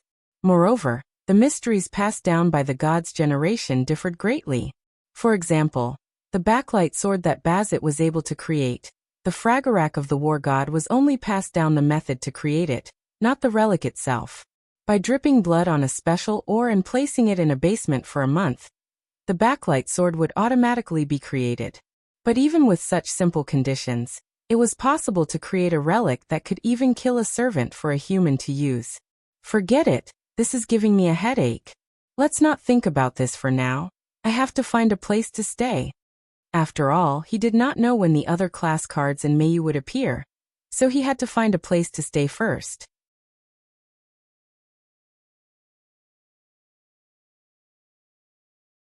Chapter 129. After Ming left Yuanzhong Mountain, he walked on the streets of Winterwood City. At this moment, Ming had already turned his hair black. After all, he wanted to keep a low profile. A blonde foreigner was always very conspicuous. Looking at the familiar yet unfamiliar streets of Winterwood City, Ming sighed. Thinking about it, I really miss it. After all, Ming had lived a peaceful life for 5 years. With Wuming's identity, he probably wouldn't be able to live a peaceful life for the rest of his life. Wuming also went to the original address of the Emiya mansion. It was just a wasteland in this world. Moreover, Winterwood City in this world wasn't destroyed. Wuming investigated the Great Holy Grail and learned that the magic power of the Great Holy Grail had existed for nearly 70 years. In other words, the Fourth Holy Grail War didn't happen at all. Moreover, the Great Holy Grail had been sealed and turned into a simple magic crystal under Yuanzhong Mountain. Although he didn't know why this world didn't have a Holy Grail War, it was undoubtedly a good thing, whether it was for Wuming or Meiyu. A world without a Holy Grail War could be said to be relatively safe, even if the 72 ancestors existed. Thinking about this, Wuming subconsciously walked to the food market that he used to frequent. A familiar voice came. "Brother Emiya, come again next time." Thank you very much, Mr. Store Manager." Wuming looked at the source of the voice. As a frequent customer, Wuming naturally knew the store manager. And standing in front of the store manager was a red-haired young man. Shiro. Hearing someone call his name, Shiro Emiya turned his head and looked at Wuming. You are?" Wuming smiled when he saw the face that was exactly the same as Wei Gong Shiro's, but slightly immature face. On the streets of the residential area, Shiro Emiya and Wuming walked side by side. Mr. Wuming, do I know you?" Even so, Shiro Emiya still took Wuming home. Wuming only said, "It just so happens that I don't have a place to stay now. I'll stay at your place for a few nights." After all, Wuming knew Shiro Emiya very well. In the world of Meiyu, apart from his identity as a magician, Shiro Emiya was simply a good person. Therefore, Wuming believed that this world's Shiro Emiya's personality should be the same. This led to the scene just now. "Shiro is really forgetful. We've met before, and you even affectionately called me Big Brother." Is that so? Then Big Brother. Yes, Shiro, what's the matter?" Shiro Emiya looked at Wuming, who didn't let him speak at all. He wiped the non-existent sweat and felt a little powerless. I have a sister and 2 nannies at home. It may be a little inconvenient. I hope Big Brother doesn't mind." When he heard Shiro Emiya say that he had a sister, Wuming's eyes lit up. Then Wuming asked, "What about your parents? Are they not at home?" Shiro Emiya and Wuming turned the corner. Then Shiro Emiya explained, "They are often not at home because of work. They have been traveling abroad, so there is only me, my sister, and 2 aunts at home. I'm really looking forward to it." Shiro Emiya looked at Wuming in confusion. "Mr. Wuming, what are you looking forward to?" In response, Wuming said with a nostalgic expression, "Because I also have a cute sister." Then Wuming said, "Also, I told you to call me Big Brother. Why are you calling me Mr. Wuming?" Then he looked at Shiro Emiya with a penetrating gaze. Shiro Emiya quickly said, I know, Big Brother." The two chatted. After a few minutes of walking, Shiro Emiya stopped in front of a small house. "Big Brother, this is my home," Shiro Emiya said. Looking at this ordinary 2-story house, Wuming thought in his heart. Sure enough, Shiro Emiya in this world lives an ordinary life. I just don't know if Shiro Emiya in this world's sister is Meiyu. "Big Brother?" Wuming came back to his senses and looked at Shiro Emiya. Sorry, I was thinking about something just now," Wuming said apologetically. "It's okay, let's go in." Then Wuming followed Shiro Emiya into the house. "I'm back, Aunt Sela," Shiro Emiya shouted, and then began to change his shoes. "Shiro-kun, are you back?" A beautiful woman dressed in a housewife's outfit walked out. Short white hair, tied in a ponytail, placed in front of her chest, red pupils. Looking at the red pupils, Wuming thought of Sieg.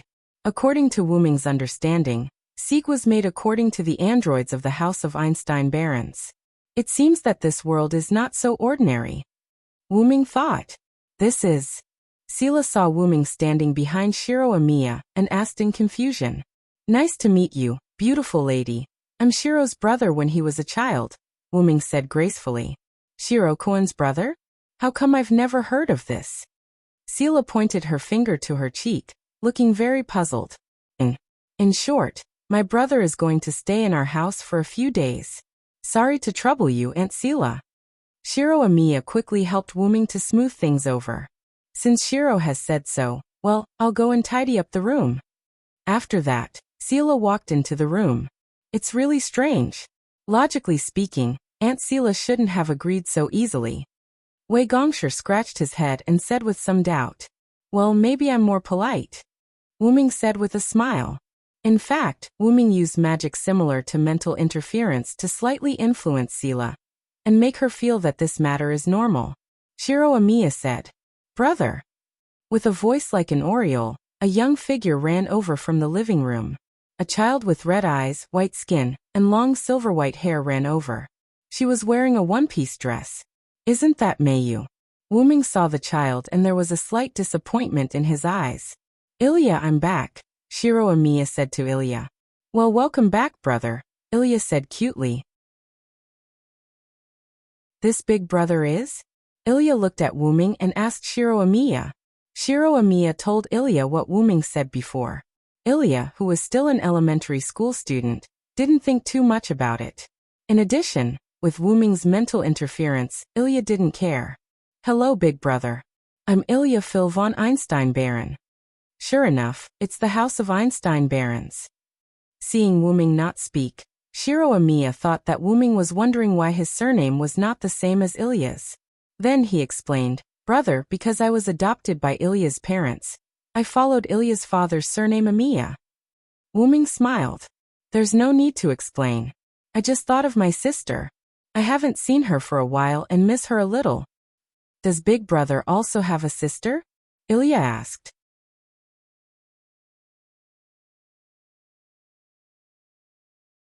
Chapter 130. That's right. She is a child as cute as you. If you two meet, I believe you two will definitely become good friends. Wuming said to Ilya with a smile. Ilya blushed from Wuming's praise and didn't say anything else. Afterward, Sela tidied up a room. Mr. Wuming, do you need any daily necessities? It's not too late now and I'm going out. I can help you buy them. Sela said gently. Just call me Wuming. We are about the same age. You are Shiro's guardian and I am Shiro's elder brother. You and I can address each other as equals. I'll have to trouble you with the daily necessities, Miss Sela. Wuming said very gently. How can I do that? Then I'll accept. Wuming, you can also call me Sela. The conversation between Wuming and Sela surprised Shiro Amiya and Ilya. After all, they had just met for less than an hour, and they were actually so familiar with each other. Sela went out and Shiro Amiya went to the kitchen to prepare dinner. Wuming and Ilya went to the living room together. At this moment, Wuming discovered that a graceful woman was lying on the sofa in the living room.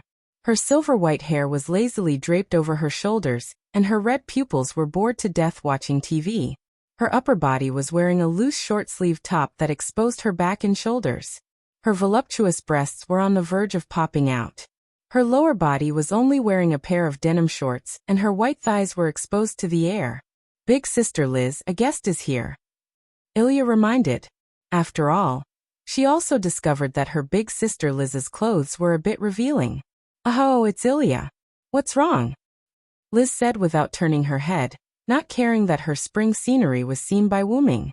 It's big brother Shiro's big brother. He wants to stay at our house for a few days. Ilya hurriedly said. She turned to look at Wuming, her emotionless eyes revealing a trace of curiosity. Shiro's big brother? Welcome, welcome. The rather cold voice didn't let Wuming know that it was welcoming him, but Wuming still smiled. Nice to meet you, beautiful lady. Just call me Wuming. Nice to meet you. My name is Lizelet. Lizelet turned her head back and continued watching the anime on the television. Elia's shoulders drooped helplessly as she cautiously said to Wuming. Big brother, don't mind her. That's just how Sister Lilith is. Facing Ilya's apologetic words, Wuming shook his head. I don't mind. Rather, I should say that Miss Lizelet is very interesting. Is that so? Big brother, as long as you're satisfied. Ilya said helplessly. Okay, Ilya, I'm going to see if I can help Shiro. You can go do your own thing. There's no need to accompany me. Wuming said. Big brother can cook too? Ilya raised her small head and asked. Of course. No matter what, I have a younger sister. How can I not practice my cooking skills? Wuming said solemnly. Then, Wuming came to the kitchen. Big brother, why are you here? Shiro Amiya, who was wearing an apron, asked in surprise. Of course, I'm here to cook tonight's dinner. Then, under Shiro Amiya's surprised gaze, Wuming and Shiro Amiya prepared dinner for today's House of Einstein Barons. When all the dishes were placed on the table, Ilya and Sella were stunned. Now there were many exquisite dishes on the table. Just by looking at them and smelling them, the two of them had already fallen in love. Did Big Brother make all these? Ilya asked with sparkling eyes. Shiro and I made them together. Wuming smiled. Shiro Amiya was a little embarrassed. After all, although Shiro Amiya also made some dishes, Wuming made most of them. In fact, no one would feel that there was anything wrong with taking away Shiro Amiya's dishes. After all, compared to Wuming's cooking, Shiro Amiya's cooking was still too tender. I'm the person in charge of taking care of Ilya's meals and Mayo's meals for so long. If I can't make such dishes, then the name of the root dragon will cry. That was what Wuming thought. But Wuming often slacked off when he was in Great Britain. He was often not in charge of Artoria's meals, and often left it to Guy or Bedivere. However, Artoria could easily tell that Wuming didn't make the dishes, which led to her scolding Wuming angrily. On the other hand, Merlin liked to watch from the side with a smile. During the 5 years that he lived with Mayu and Shiro, Wuming would also specially make her favorite omelette rice for Mayu. But later on, he would let Shiro Amiya cook for her. Although Mayu didn't want to scold Wuming like Artoria, her disappointed expression made Wuming feel guilty. As a result, the dishes that Wuming made in the past 5 years were comparable to the dishes that he made for himself since he was born. After everyone started eating, Ilya, Sella, and Shiro Amiya's eyes lit up. Even Lizette looked at Wuming strangely. It's not bad, right? Wuming asked with a smile. It's delicious, Ilya yelled. Hey, big brother, why don't you stay at our house for a long time? Ilya looked forward to it. No, Ilya. How can you be so rude? You have to be a lady. Sella was still immersed in the sea of delicious food. After hearing Ilya's unladylike words, she instantly returned to her senses and lectured Ilya. Ah, I know, Mother Sella. Ilya looked at Sella with a headache. Shiro Amiya and Lizette looked at this mother and daughter, calmly as if it was a daily life in the House of Einstein Barons. By the way, Wuming, you're really Shiro's big brother. You're also very good at cooking, Sella said. And Shiro, you too. You often cook by yourself and always compete with me for chores. I'm the nanny and guardian entrusted by Madam. How can you do this? Hearing Sella start lecturing Shiro Amiya, Ilya secretly sighed in relief. Wuming looked at the warm scene of this family. Sella kept lecturing. Shiro Amiya listened awkwardly. Ilya was glad that she got rid of Sella's lecturing, and Lizette kept stuffing food into her mouth without saying a word. She ate happily. If only Mayu was here. Just like that, dinner for the day in Einstein Barons ended in a happy atmosphere. At night, everyone fell asleep. Wuming stood alone on the roof and looked at the bright moonlight shining on the earth. Mayu.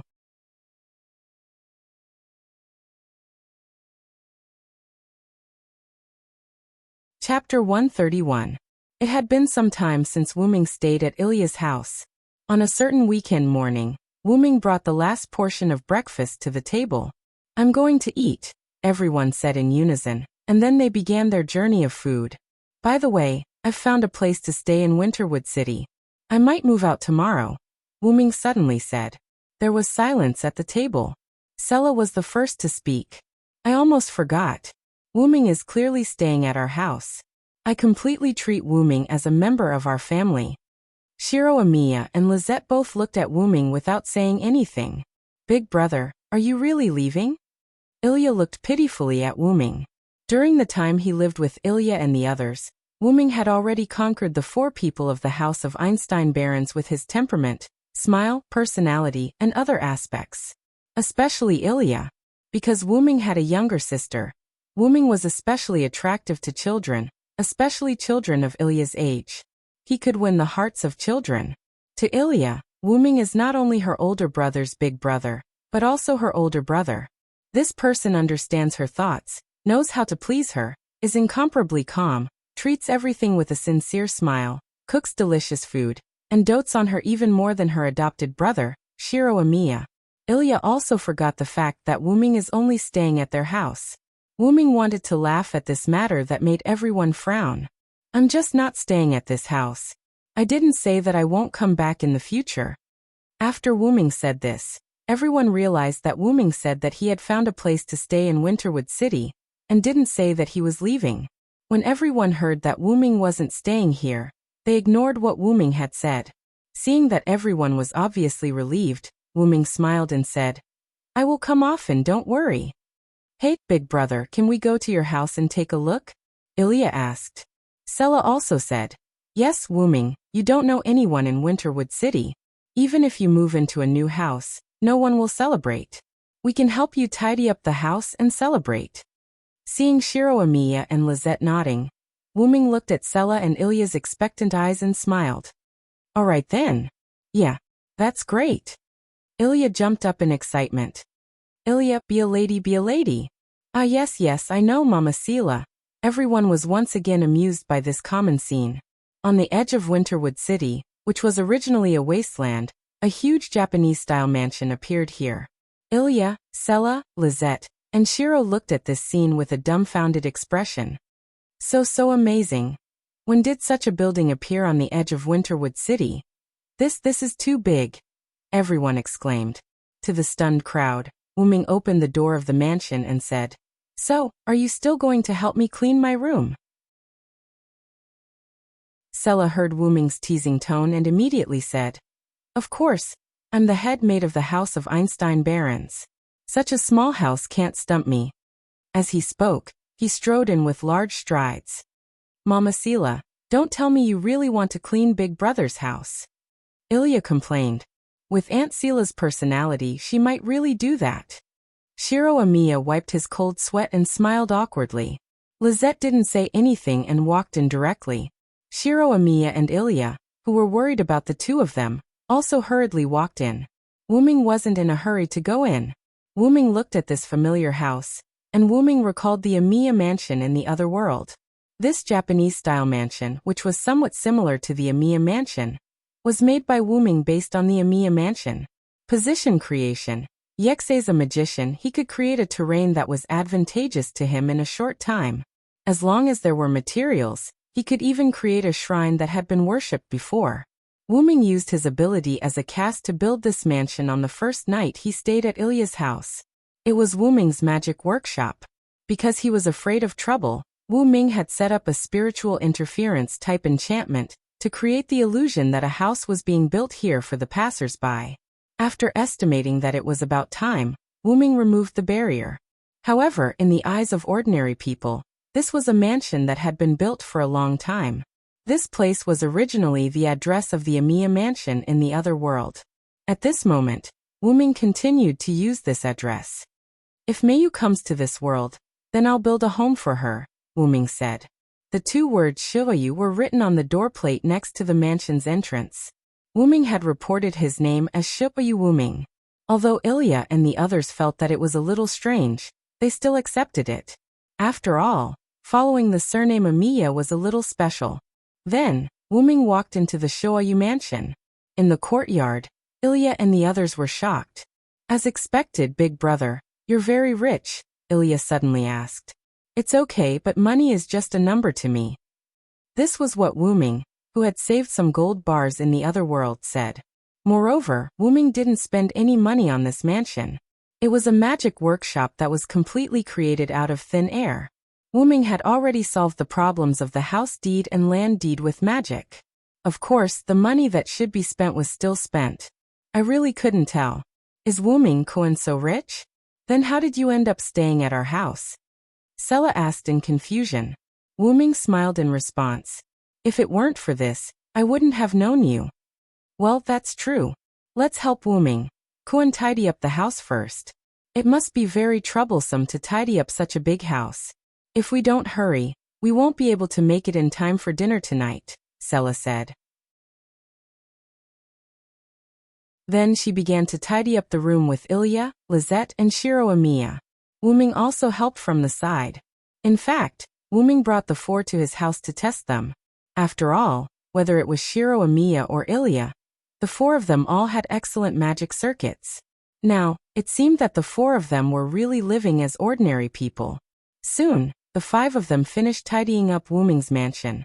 Although the house is big, there is surprisingly nothing to tidy up, Shiro Amiya said. Well, after all, after this house was built, I only bought some furniture from the store. I don't have any luggage, so it looks like there are many rooms in the house, but in fact there isn't much to tidy up, Wuming said. Then let's go make dinner. Ilya raised her small hand and said excitedly, You want to eat Wuming's cooking, right? Lizette complained. Ilya, who was exposed, blushed. Everyone laughed.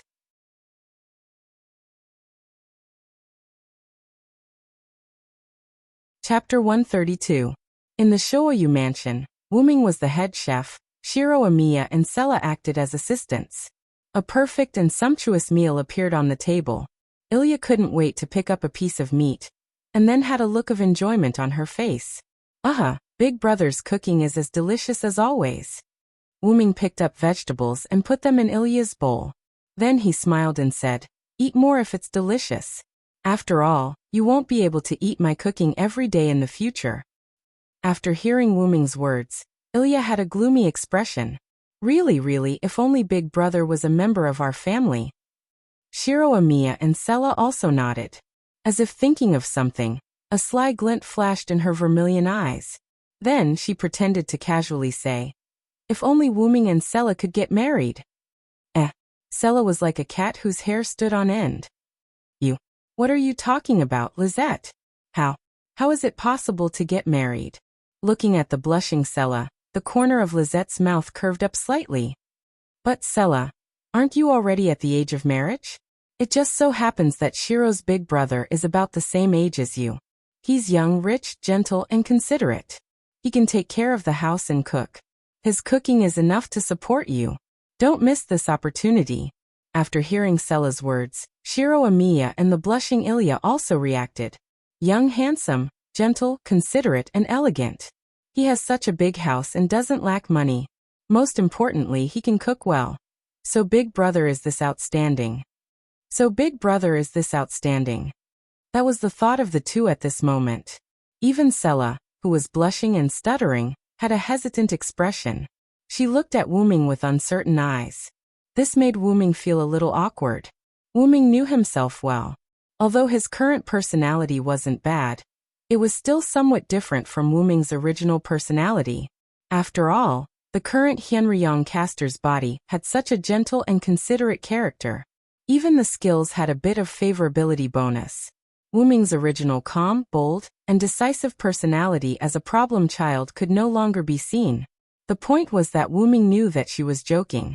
After spending so many days together, apart from Shiro Amiya whose personality hadn't changed much, Wuming understood Sela, Ilya, and Ligurite very well. She usually looked weak and listless, but in reality, she was very good at finding entertainment for herself. Take Sela for example. During the days that Wuming stayed at Ilya's house, he had seen Sela being teased by Lilith more than once. Therefore, Wuming coughed for the embarrassment caused by this little demon-like girl. I will also go to your house on weekdays, please rest assured. Although he said that, he still finished the meal awkwardly. Before leaving, Wuming stood outside his house, and Ilya and the others stood in front of Wuming. Then, we will go first,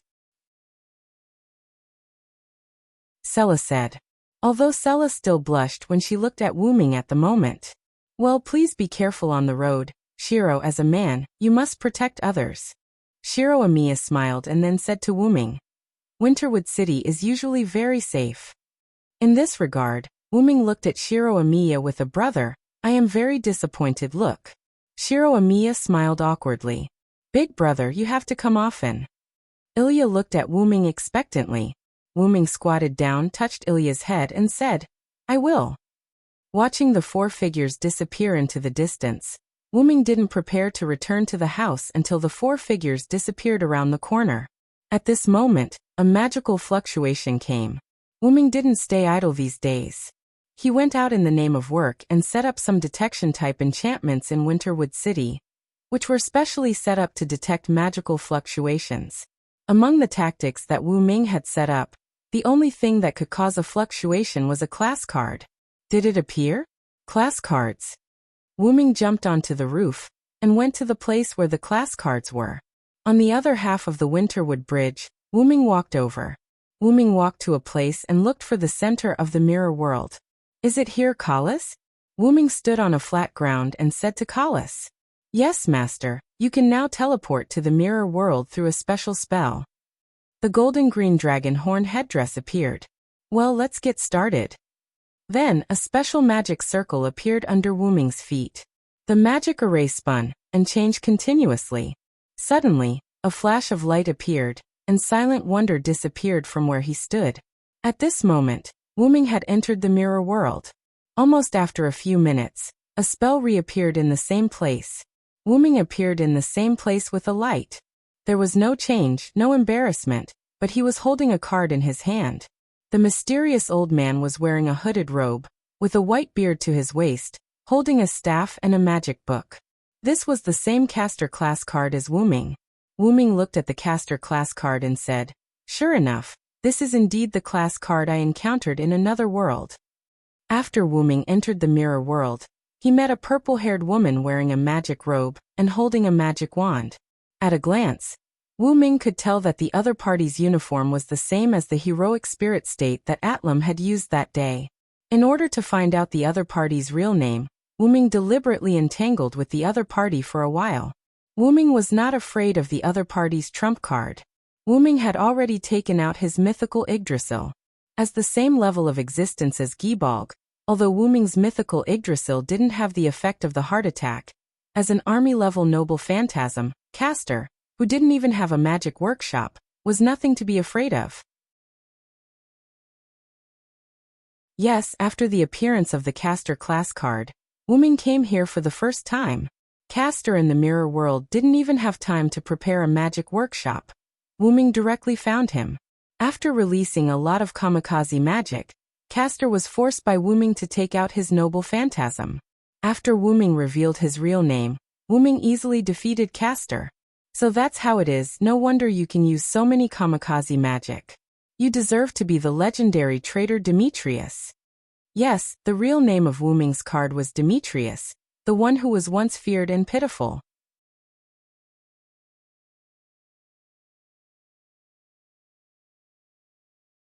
Chapter 133. Demetrius, the traitor witch, existed in Greek mythology. The princess of Colchis, because of the curse of the goddess of beauty Aphrodite, fell in love with the leader of the hero ship Argo, Aeson's curse. In order to find the golden fleece, she betrayed her motherland, and killed her brother who came to find her, and cut him into 8 pieces. In the end, because of Aeson's betrayal, she killed Aeson's new love and her 2 biological sons. As the betrayal witch, Demetrius had her life's materialization noble artifact, Rule Breaker Talisman, Rule Breaker. The effect of the Rule Breaker rune was to return all magic spells that lasted for a certain period of time to their original state, before the spell was cast. In short, it was to break all magic and return all magic to its original state. It was also because Wu Ming released a lot of magic that Demetrius took out Rule Breaker Talisman, which allowed Wu Ming to recognize the other party's real name. It's just that the appearance of the class card is a bit abnormal. That's right, Wu Ming had asked Bazette about the time when the 2 class cards would appear. The difference between the 2 was almost 2 months, but the time when Wu Ming appeared was a month. Now the time when the caster class card appeared was more than half a month. Wu Ming felt that the remaining 4 class cards were likely to appear together. Well, let's talk about it later. After that, Wu Ming directly opened the portal and walked in. The night continued quietly like this. The next day, Wu Ming got up early and began the meditation at the beginning of the day. Almost an hour later, Wu Ming's door was knocked. Wu Ming opened his eyes and projected the view in front of the door in front of him. Ilya? Wu Ming said in confusion. Yes, it was Ilya standing in front of his door. Wu Ming got up and quickly walked to the door. After opening the door, Ilya said happily. Big brother. Ilya, are you the only one who came here? Wuming looked at Ilya first, then looked around and found that there was no one else. Well, I'm the only one here, Ilya replied. In this regard, Wuming frowned, and then said, That won't do, Ilya. Although my home is very close to yours, because my home is on the edge of Winterwood City, try not to come alone in the future. At least find someone to accompany you. I'm sorry, I won't do it again, Ilya said with a blush. Well, Ilya, why are you free to come to me today? Wuming responded to Ilya and asked. Ilya was somewhat unhappy. She puffed up her cheeks and looked at Wuming somewhat angrily. Really, Big Brother said that he would take me to the amusement park at the end of this week. Big Brother wants to go back on his word? Only then did Wuming recall that he had indeed said this sentence. It was an afternoon almost a week ago. Wuming drank afternoon tea and leisurely watched TV. Ilya came back from school, looking a little listless. Wuming immediately saw that Ilya was in a bad mood. As a member of the family, Wuming asked, What's wrong, Ilya? Ilya said unhappily, I fell asleep in class today and was lectured by the teacher.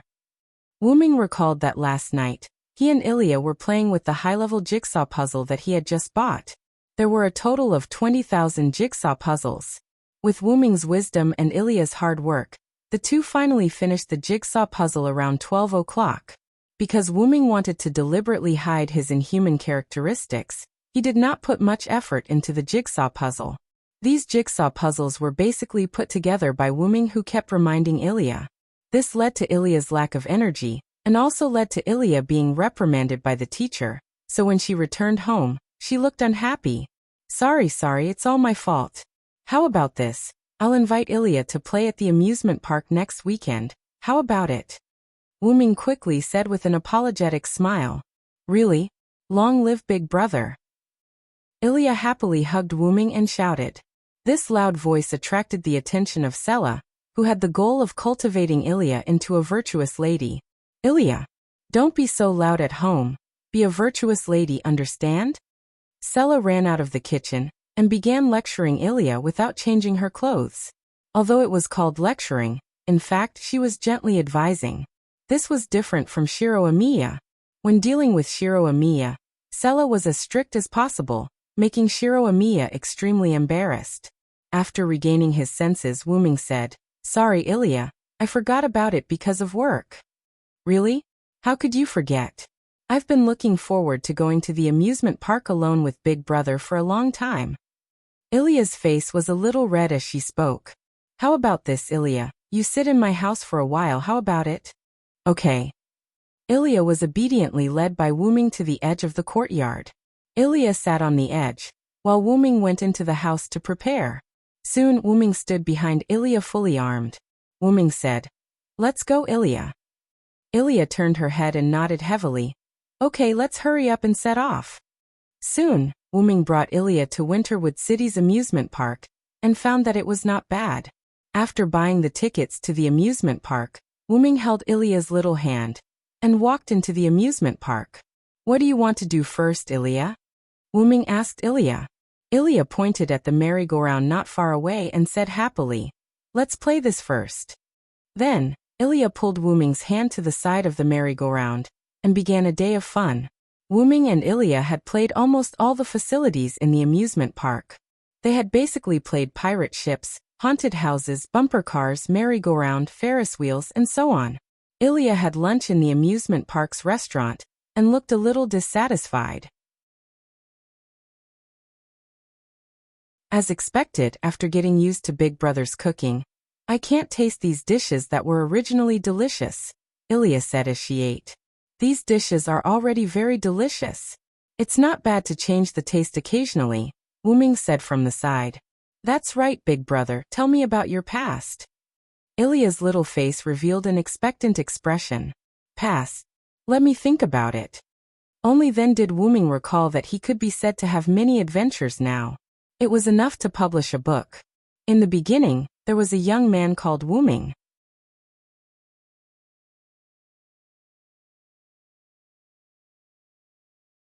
Chapter 134. Wuming adapted what he had experienced and told Ilya the adventure story of an ordinary person.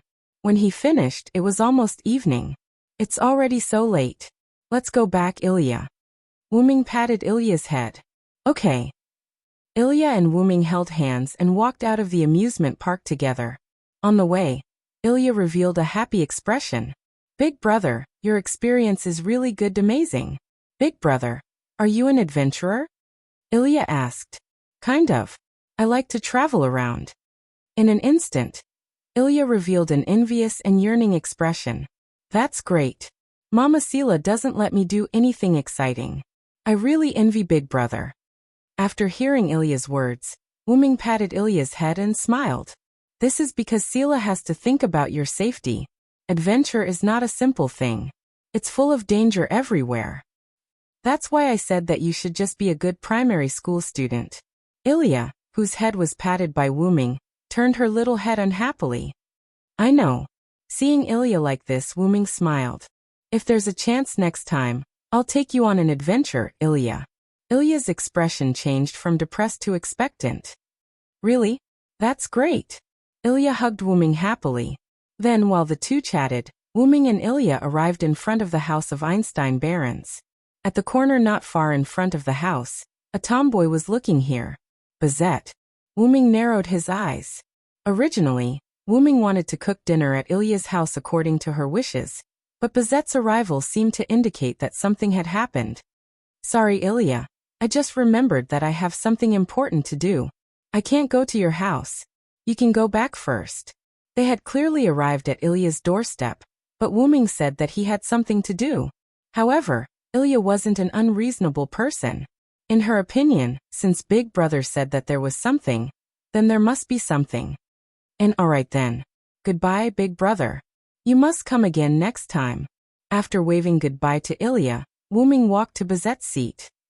Did something happen? Wuming asked. Bazette simply nodded and said, The card you gave me has been discovered. Wuming was stunned for a moment, then he said, It's Zelik, right? Bazette nodded again. Yes. Wuming shook his head in surprise. That old man is quite impressive. Just how many parallel worlds has he connected to? Wuming smiled and mumbled to himself. Bazette didn't say anything. First, it was because Bazette couldn't understand what Wuming said. Second, even if Bazette could understand, it had nothing to do with her. She was only here to pass on the message. That sir has asked you to go, Bazette said. Understood. I'll go now. After saying that, Wuming opened the teleportation gate and walked in under Bazette's shocked gaze. Suddenly, Wuming's head stretched out from the pitch-black and red teleportation gate. Do you want to come together? Bazette was silent, but he still looked at Wuming with a look of resistance. Wuming faintly smiled and grabbed Bazette. Wah! Bazette let out a panic scream.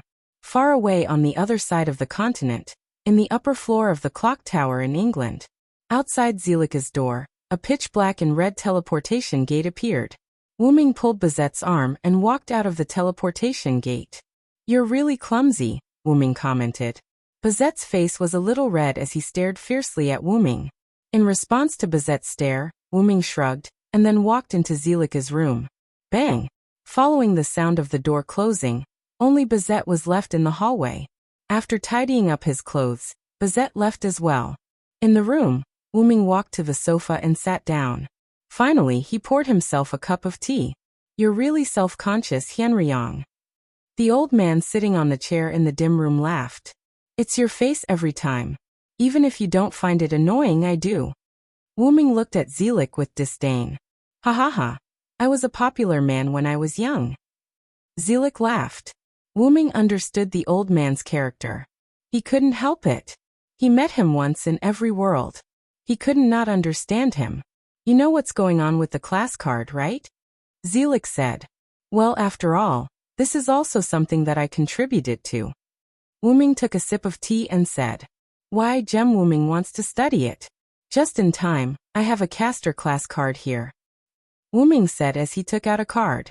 Zelik smiled and said, I'm not interested in this, but some people in the clock tower are interested in the class card, so they sent Mark Remus to collect the class card.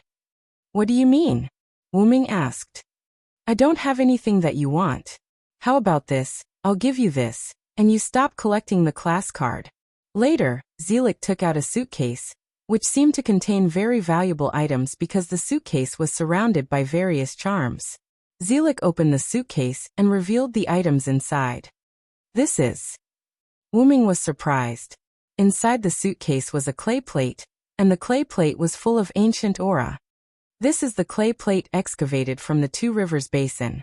Not to mention that the clay plate has the quality of a holy relic, it also contains the magic of the gods. It is a rare original magic book. This made Wu Ming think carefully. You know, the original magic book is also a very powerful tool for Wu Ming, and it can also be used as a holy relic. Wu Ming speculated that if he summoned it with his own affinity, it must be the Hero King. Deal. After a while, Wu Ming left Zelika's office. Wu Ming returned to the Shoyu house through the portal. Before that, Wu Ming wanted to give the caster class card to Zelik, but Zelik said, I'll leave it with you first. Since people have said so, Wu Ming will not be unreasonable. According to Zelik, in about a week, Zelik will send people from the clock tower to Winterwood City again. The world of the class cards mentioned by Zelik has been estimated almost a week later, so the rest of the class cards will appear. Zelik asked Wu Ming to help the magician who was sent to recover the cards. First, Zelik didn't want the cards to fall into the hands of the clock tower's higher-ups who were not too good. Second, Zelik hoped to train the magician who was sent. Only the magician who came to support the recovery of the cards. Well, it has nothing to do with me anyway. Wu Ming threw the card casually, and the card fell into the golden ripples. Wu Ming turned and returned to the house.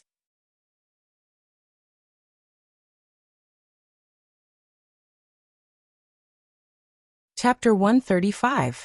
A week later, Wu Ming sat in the yard and meditated every day. After a while, Wu Ming exhaled softly, and then opened his eyes. All the rank cards have appeared. Wu Ming thought. Because the place where the rank cards appeared was the location of Winterwood City's small spiritual veins. Wu Ming's detection technique near the spiritual veins in Winterwood City had almost been destroyed by the rank cards. This proved that the remaining 4 rank cards had all appeared. Moreover, because Zelik was going, Wu Ming put the caster rank card back in the position next to the Winterwood Bridge, so that the caster rank card reappeared. This was also a cover-up. After all, only Wu Ming and Zelik knew that the caster rank card had been recycled. Even Bazette, who had recycled 2 rank cards, did not know that the caster rank card had appeared, and was recycled by Wu Ming. Since Wu Ming's purpose at the moment was to find Meiyu, it could be said that Wu Ming had single-handedly contributed to the emergence of the rank cards. I hope that Meiyu will appear after the rank cards appear. Wu Ming sighed. In the 5 years of living with Meiyu, it seemed that Meiyu could do anything and seemed to be a genius child, but Wu Ming knew that this was just the result of Meiyu's own efforts. Because of Meiyu's request, Wu Ming even bought college-type books home, and Meiyu read them all. Meiyu was very smart, really smart, but because of her childhood experience, Meiyu's emotional loss, Meiyu was really not good at dealing with people, the ways of the world, and so on. This was why Wu Ming was worried about Meiyu. Wu Ming got up and was ready to meet the magician who was responsible for the recycling of the rank cards recommended by Zelik. Because there were no disasters, Winterwood City developed very quickly. As for why there were no buildings in the open space in front of the Shoyu residence, it was purely because there was a mountain here, and there were no economic benefits to be taken advantage of. The developer was secretly very grateful to Wu Ming for buying this land. On the other side of Winterwood City was the Winterwood City Airport. Wu Ming used the Lune Rune to make himself invisible. He stood on a tall building and looked at the airport exit. Soon, a girl in red and a girl in blue entered Wu Ming's sight. Her red hair was loose, and there were 2 ponytails in her loose hair. Her eyes were green, and she wore a red top and a black short skirt. Black knee socks wrapped around her healthy and beautiful thighs, revealing her fair and absolute territory. Blue had a head of golden curly hair that was adorned with pale blue ribbons. She wore a blue gown that made people's eyes light up. Her fair skin was set off by the blue gown, and her eyes were like amber gems. She was constantly emitting an elegant aura.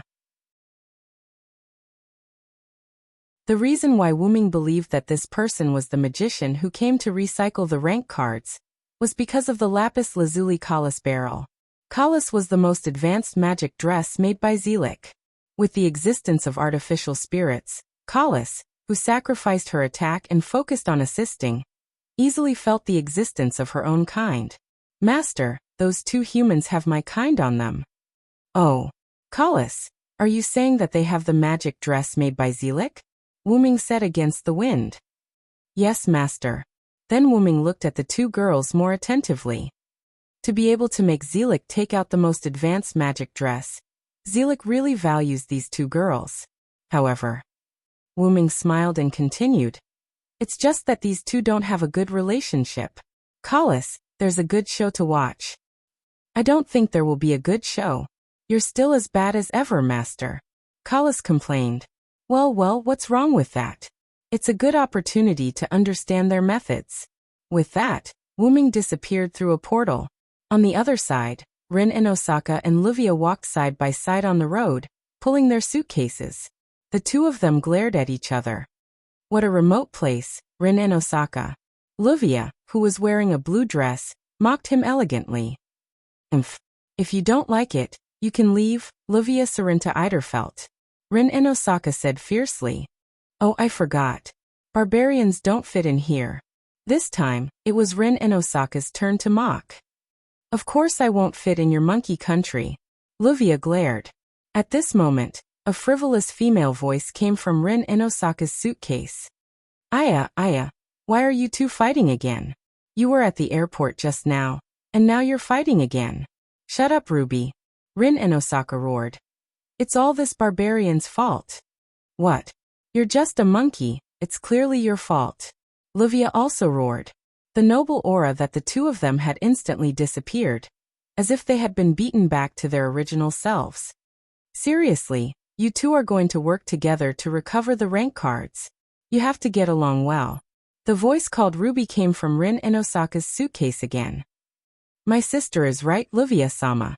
Please maintain a good relationship with Rin-sama. A female voice also came from Livia's suitcase. However, this voice was more cold and steady. Maintain a good relationship. What are you talking about, Sapphire? I don't want it. Exactly, who wants to maintain a good relationship with a barbarian? Their words became more and more heated. Then Rin and Osaka said, if that's the case, then we'll have to fight. Livia nodded. Looks like this is the only way to tame this monkey. Then the two of them waved their hands and shouted, transform. Then what happened next shocked even Wuming, who was secretly following behind them. Two magic wands flew out from their suitcases and landed in Rin and Osaka's and Livia's hands. Then, Rin and Osaka and Livia's bodies began to glow. When the glow dissipated, their clothes became animal-like magical girl costumes. Then the two of them flew into the sky and began their battle of magical girl costumes. Wu Ming, on the other hand, revealed himself and looked at the two people flying into the sky in a daze. What's this? Magical girl? Then, as if he remembered something, Wu Ming quickly asked, Kalas, don't tell me you can transform the user too? Oh. Kalas was silent. Wu Ming covered his face and said shamefully, I knew it. Zelik, that old fox, wouldn't let me take advantage of him. Then Wu Ming used the invisibility rune again, entered the invisible state, and flew up into the sky.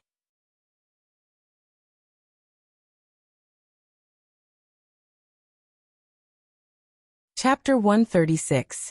Rin and Osaka and Livia continued to attack. Magic bullets danced in the air, occasionally engaging in close-range combat. Although it was beautiful, these attacks weren't that simple. Zelrich's magic attire could make an ordinary person comparable to a first-rate magician. Just from this alone, it was enough to see the power of rubies and sapphires. Wu Ming was a little bored, and after a while, Livia found an opportunity to hit Rin and Osaka. Although Rin and Osaka wasn't injured because of the ruby's protection, his face was still covered in dust. The ruby on his hand said so. I've been using protection all the time, but at this distance, I can't block all the attacks. Livia laughed and mocked. Oh, you better disappear quickly, Rin and Osaka. Rin and Osaka said with a suppressed voice. Is that so? I can understand your feelings in that case. Then, Rin and Osaka took out a card with an archer's face on it. Let's use this to decide the winner. Luvia's eyes narrowed as well. She then took out her class card as well. There was a ranger holding a gun on it. Come on then. The two of them raised their staffs at the same time and stuck their class cards onto their staffs as they yelled out. Class card. Archer, archer. Include. Class card. Lancer, lancer. Include. Just when Wu Ming thought something would happen, nothing happened. Except for the awkwardness. Hey Ruby, what's going on? Rin Enbin grabbed the ruby in confusion and poked it with his rank card. Luvia was also puzzled and asked Sapphire. What's going on, Sapphire? Aya, that's about enough, you too. The wings on the ruby's staff were like an anthropomorphic figure, making a helpless gesture. The reason why Master gave you the starry staff is because he wants you to work together to recover the class card. Luvia, who didn't get along with Rin and Osaka, wouldn't let go of this opportunity to mock Rin and Osaka. Ohoho serves him right, Rin Tozaka. He was taught a lesson by his own magic staff. Luvia cackled in the style of a queen. It seems that I'm the only one qualified to hold the starry wand. Luvia had a smug look on her face. No, Lady Luvia is the same. Sapphire suddenly said. Wah, what? Luvia asked in surprise. In view of Lord Luvia's attitude towards the mission as if no one else was present, I already believe that Lord Luvia has lost the qualifications to become the master. What are you talking about?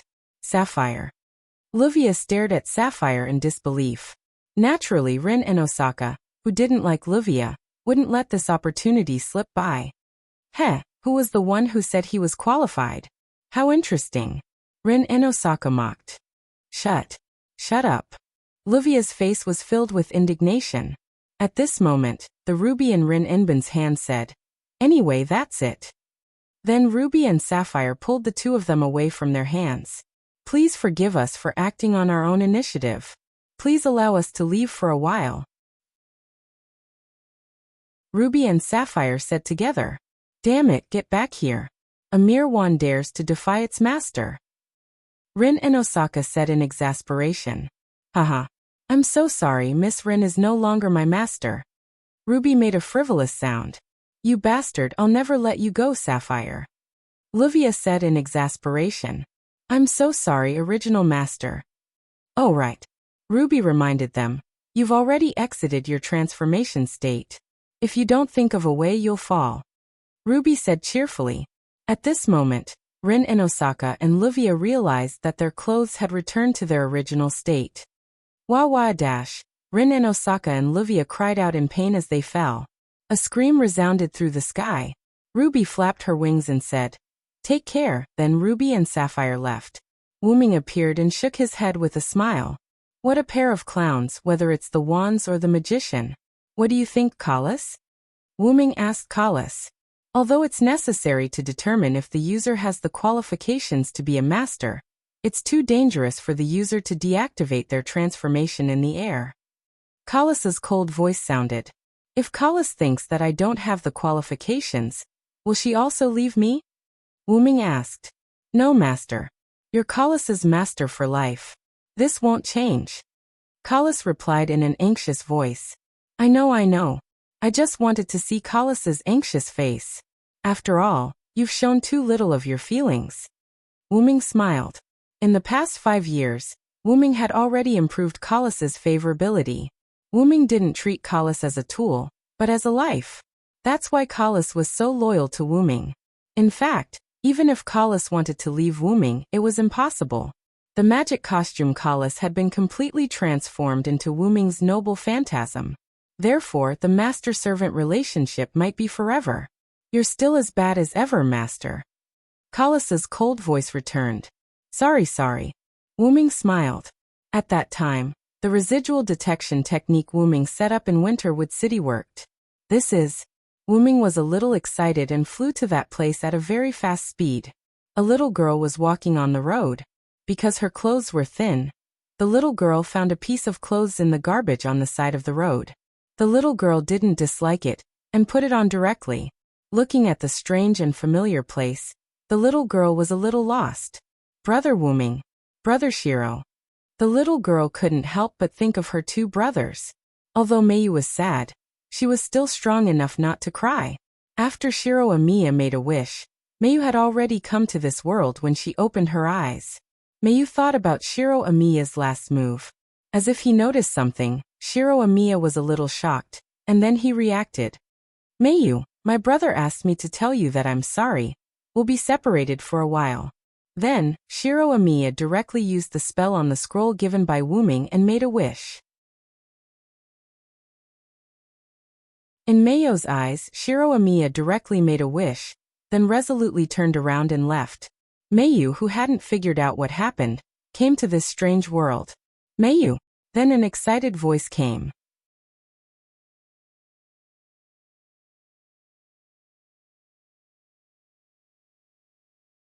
Chapter 137. Mayu.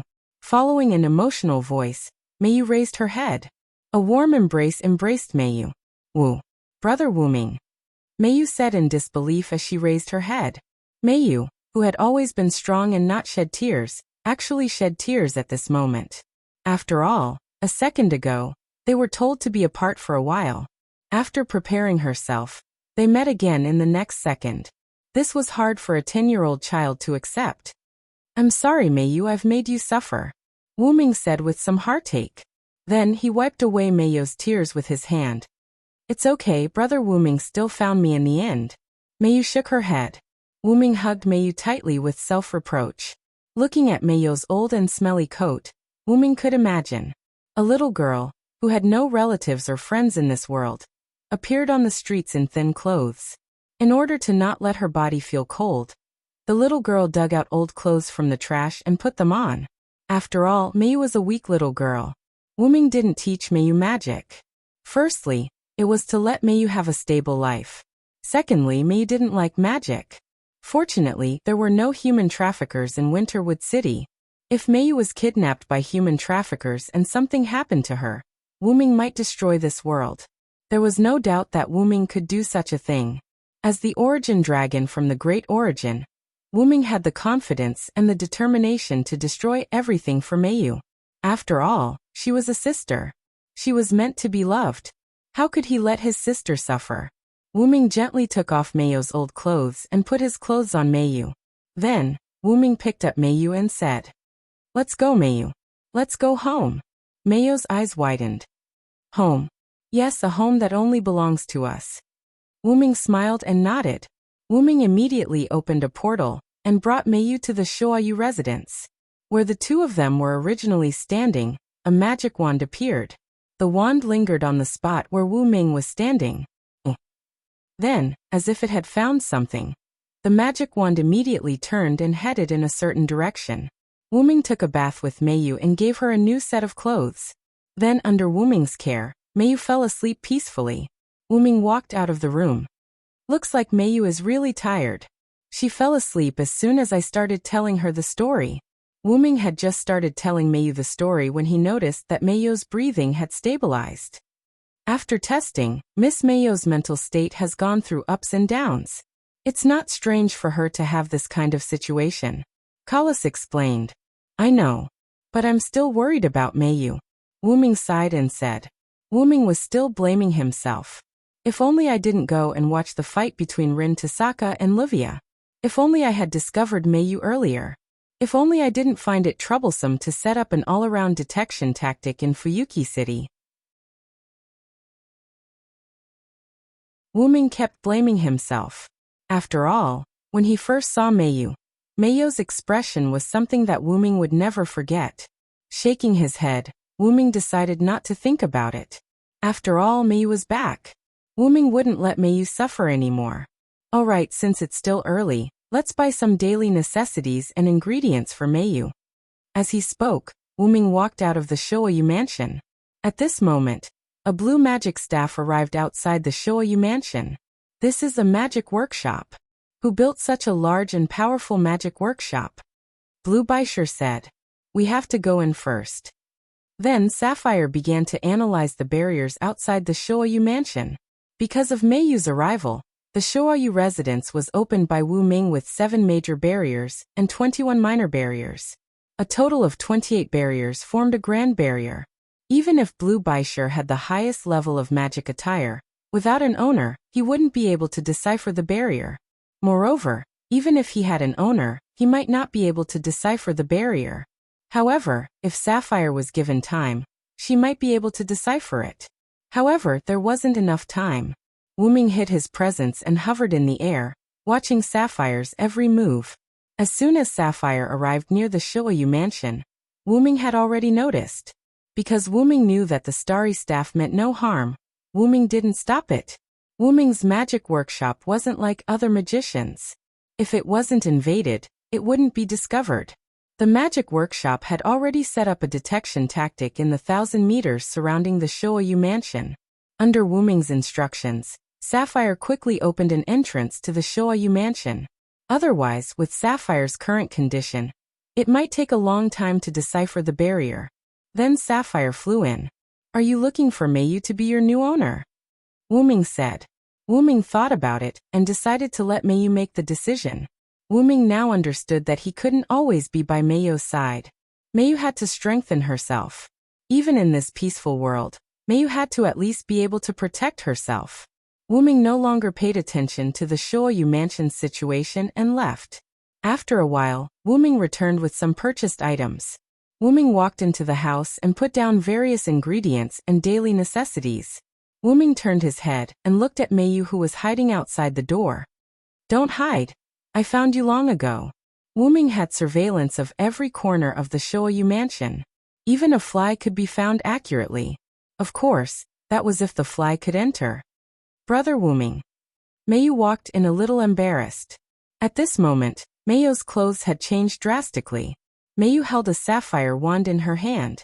She was wearing a light blue-purple outfit, like a primary school student's swimsuit. She wore knee-high boots on her legs and a black feathery skirt on her waist. A small white cape extended from her back. She looked like a little elf. "Not bad, Meiyu. It suits you very well," Wu Ming said with a smile. "No. Brother Wu Ming, don't make fun of me," Meiyu said with a red face. "Why would I?" Wu Ming walked in front of Meiyu and squatted down. Why would a brother make fun of a sister? And Wu Ming looked firmly into Meiyu's eyes and said, "Have you decided?" Meiyu's face was no longer red. She met Wu Ming's eyes. Then Meiyu's little head firmly nodded. "Yes, I've decided, Brother Wu Ming." Wu Ming smiled. "That's good. Meiyu, you have to remember that no matter what you choose, I will always be your strong backing." "Thank you, Brother Wu Ming." Meiyu hugged Wu Ming and said gently. Wu Ming hugged Meiyu with both hands and quietly enjoyed this moment of peace.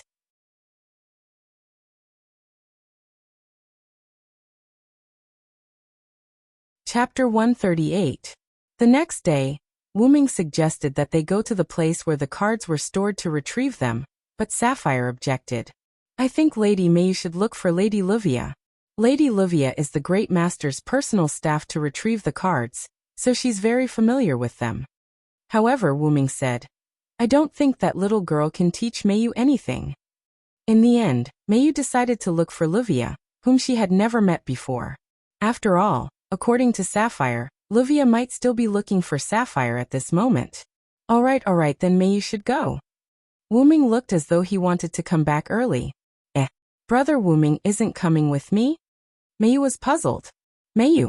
Wu Ming looked at Meiyu seriously. It was rare for him to be so serious. Yes. Meiyu looked at Wu Ming nervously. "You should know that you're a magical girl now. You need to learn to be independent, so I won't help you this time. This is your own choice."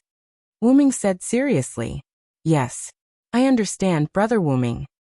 Meiyu replied seriously. Then, Meiyu left the house as though she was stepping onto a battlefield. As soon as Meiyu left, Wu Ming heaved a sigh of relief. "It's better if I don't show myself." Then, because he was still worried about Meiyu, Wu Ming used an invisibility spell and quietly followed behind Meiyu. Because she didn't find Sapphire, Livia rested for a night and started looking for Sapphire again. "Damn it! Sapphire's family, where did they go?" Livia said angrily. "That are you, Livia?" Suddenly, a little girl's voice sounded in Livia's ears. Livia turned her head and saw a black-haired girl of about 10 years old standing not far away. That's right, I'm Livia. Who are you, little sister? How do you know me? Livia asked in an amiable manner. Wu Ming, who was following behind, saw this scene and the corner of his mouth twitched. As long as Rin and Osaka wasn't around, Livia was always very elegant. Lady Livia. Sapphire appeared behind Mayu and bowed to Livia. So you're here. Sapphire, hurry up and come back with me. Livia said angrily, as if she had just seen a worried child. I'm very sorry, Madam Livia. My current master is Mayu. Sapphire said politely and pointed at Mayu like a human. As if she had accepted her fate, Livia rubbed her forehead in distress and said, Really, Sapphire? How could you drag a normal person into this? Because Lady Livia and Lady Ling both ignored the mission. This is something that can't be helped, Sapphire said calmly. Regarding the matter of retrieving the rank cards, I'm willing to do it. At this moment, Mayu's voice was heard. Rather than leaving it like this, it's better to give these rank cards to you. Mayu said with some pain. Oh, looks like you're not a normal person. Livia squinted her eyes. I'll help you retrieve the rank cards, and you're not allowed to ask about me. How about it? Livia looked at Mayu's clear eyes, thought for a moment, then nodded. That's the only way. Who told Sapphire to take you as her master? Wu Ming nodded with satisfaction. Then Wu Ming left. Mayu and Livia walked to a coffee shop and sat down. After all, even if they couldn't ask about Mayu's past, they should at least understand each other. However, Wu Ming wasn't interested in listening to their conversation. Moreover, it didn't matter even if the other party found out something. According to his usual habits, Wu Ming would go to Ilya's house to cook dinner. However, because of Mayu, Wu Ming sent a message to Ilya and the others saying that he wouldn't be going today. After Wu Ming returned home, he was busy in the kitchen. For Mayu, Wu Ming even made several servings of omelette rice. After a moment, the doorbell rang. Wu Ming sensed it and was a bit puzzled. Ilya? That's right, the people at the door were Ilya, Shiro, Sella, Lizette, and the others. Wu Ming went to open the door. Big brother, Ilya smiled sweetly. Why are you here? Wu Ming asked, puzzled. Shiro, Amiya, and Sella were a bit embarrassed, while Lizette still looked indifferent. Hey, big brother, didn't you say that your little sister is back? We wanted to celebrate. Ilya scratched her head in embarrassment. I think it's you guys who want to eat my cooking. Wu Ming teased. Everyone was embarrassed. Come in, I'm cooking. Wu Ming hurriedly stepped aside. Yes, everyone answered and walked into the Shoyu residence. In the kitchen, Wu Ming was busy. Because of today's special meaning, Wu Ming chose not to let anyone help him. Instead, he chose to do it himself. Ilya and the others were sitting in the living room and chatting. After a moment, Mayu returned to the Shoyu residence. I'm back, Mayu habitually shouted. You're back, Mayu. Wu Ming walked out of the kitchen. Ilya and the others stood up and looked at Mayu. Mayu, let me introduce you. This is Ilya. Wu Ming pointed at Ilya. For some reason, Mayu and Ilya looked at each other seriously. There was a special feeling between them. Then Wu Ming started to introduce the others. Shiro, Amiya, Sella, and Lizette. When Shiro Amiya was introduced, Mayu's eyes flickered slightly. However, it quickly disappeared. Hello, I'm Shitsuki Mayu. It's our first time meeting. Please take care of me. Mayu bowed politely. So elegant. To the casual Ilya, this was undoubtedly someone else's child. Alright, you guys go ahead and chat. Sure, Lang, come with me to serve the dishes. The dishes are almost ready. Yes, big brother. Soon, a large table of dishes was placed on the table. Looking at the sumptuous table, Ilya gasped in amazement. Wow, what a sumptuous meal. Big brother loves Mayu very much. Ilya looked at Mayu with a hint of envy. Mayu did not say anything. Instead, she looked at the omelette rice before her that was arranged in a heart shape. Brother Wu Ming, I'm very happy now. Mayu mumbled softly and smiled. Wu Ming and the others did not hear Mayu's words. Then Wu Ming said, I didn't intend to cook so much. If you guys hadn't come, I would have only made enough for Mayu and me. Everyone started to eat heartily. By the way, Brother Wuming's house is so big. Aren't there any other servants? Sela was concerned about this. Perhaps it was because she was a nanny.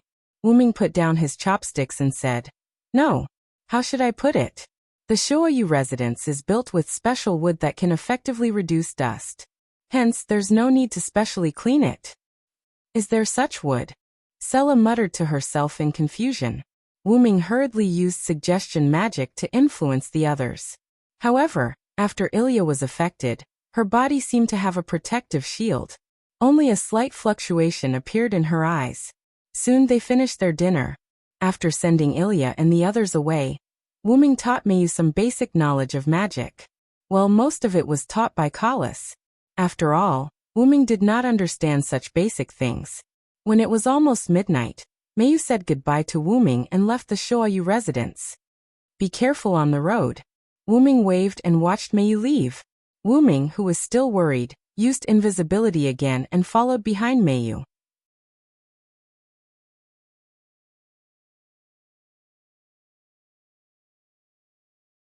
Chapter 139.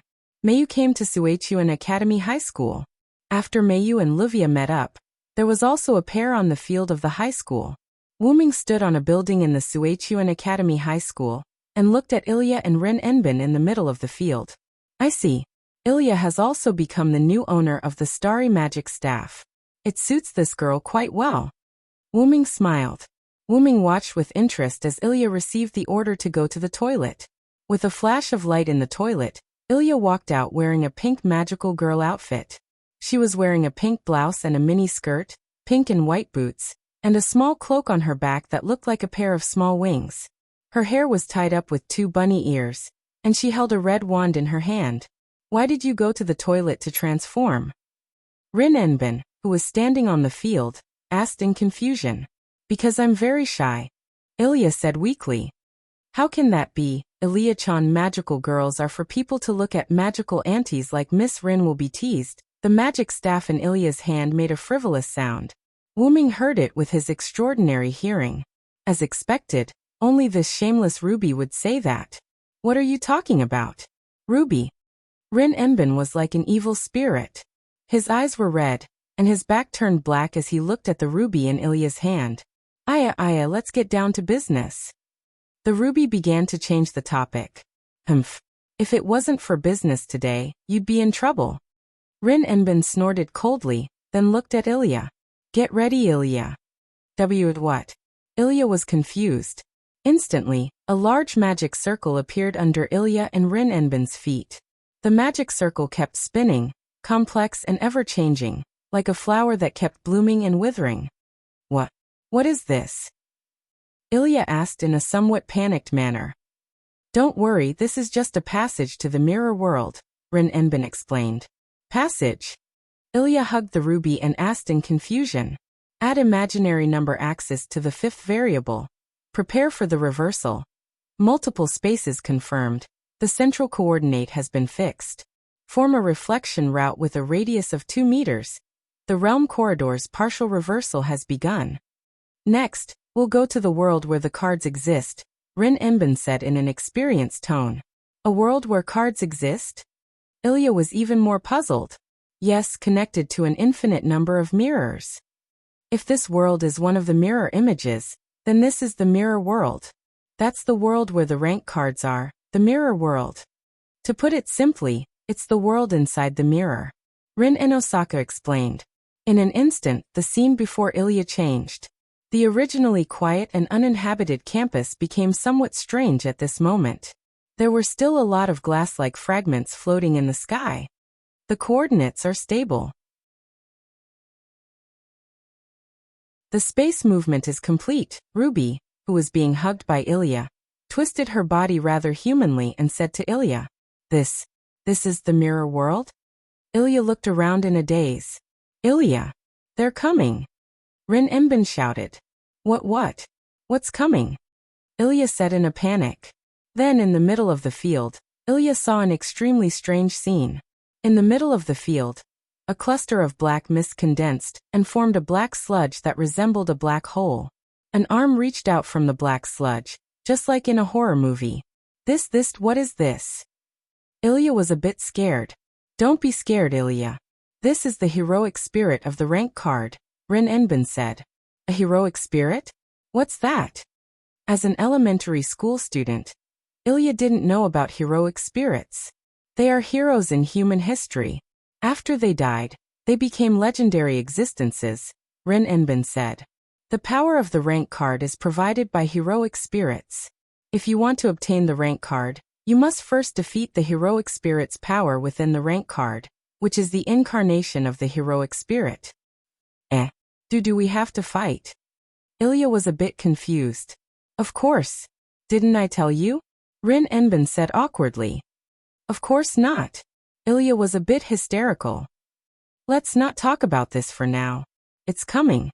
After hearing Rin Enbin's words, Ilya looked toward the middle of the field.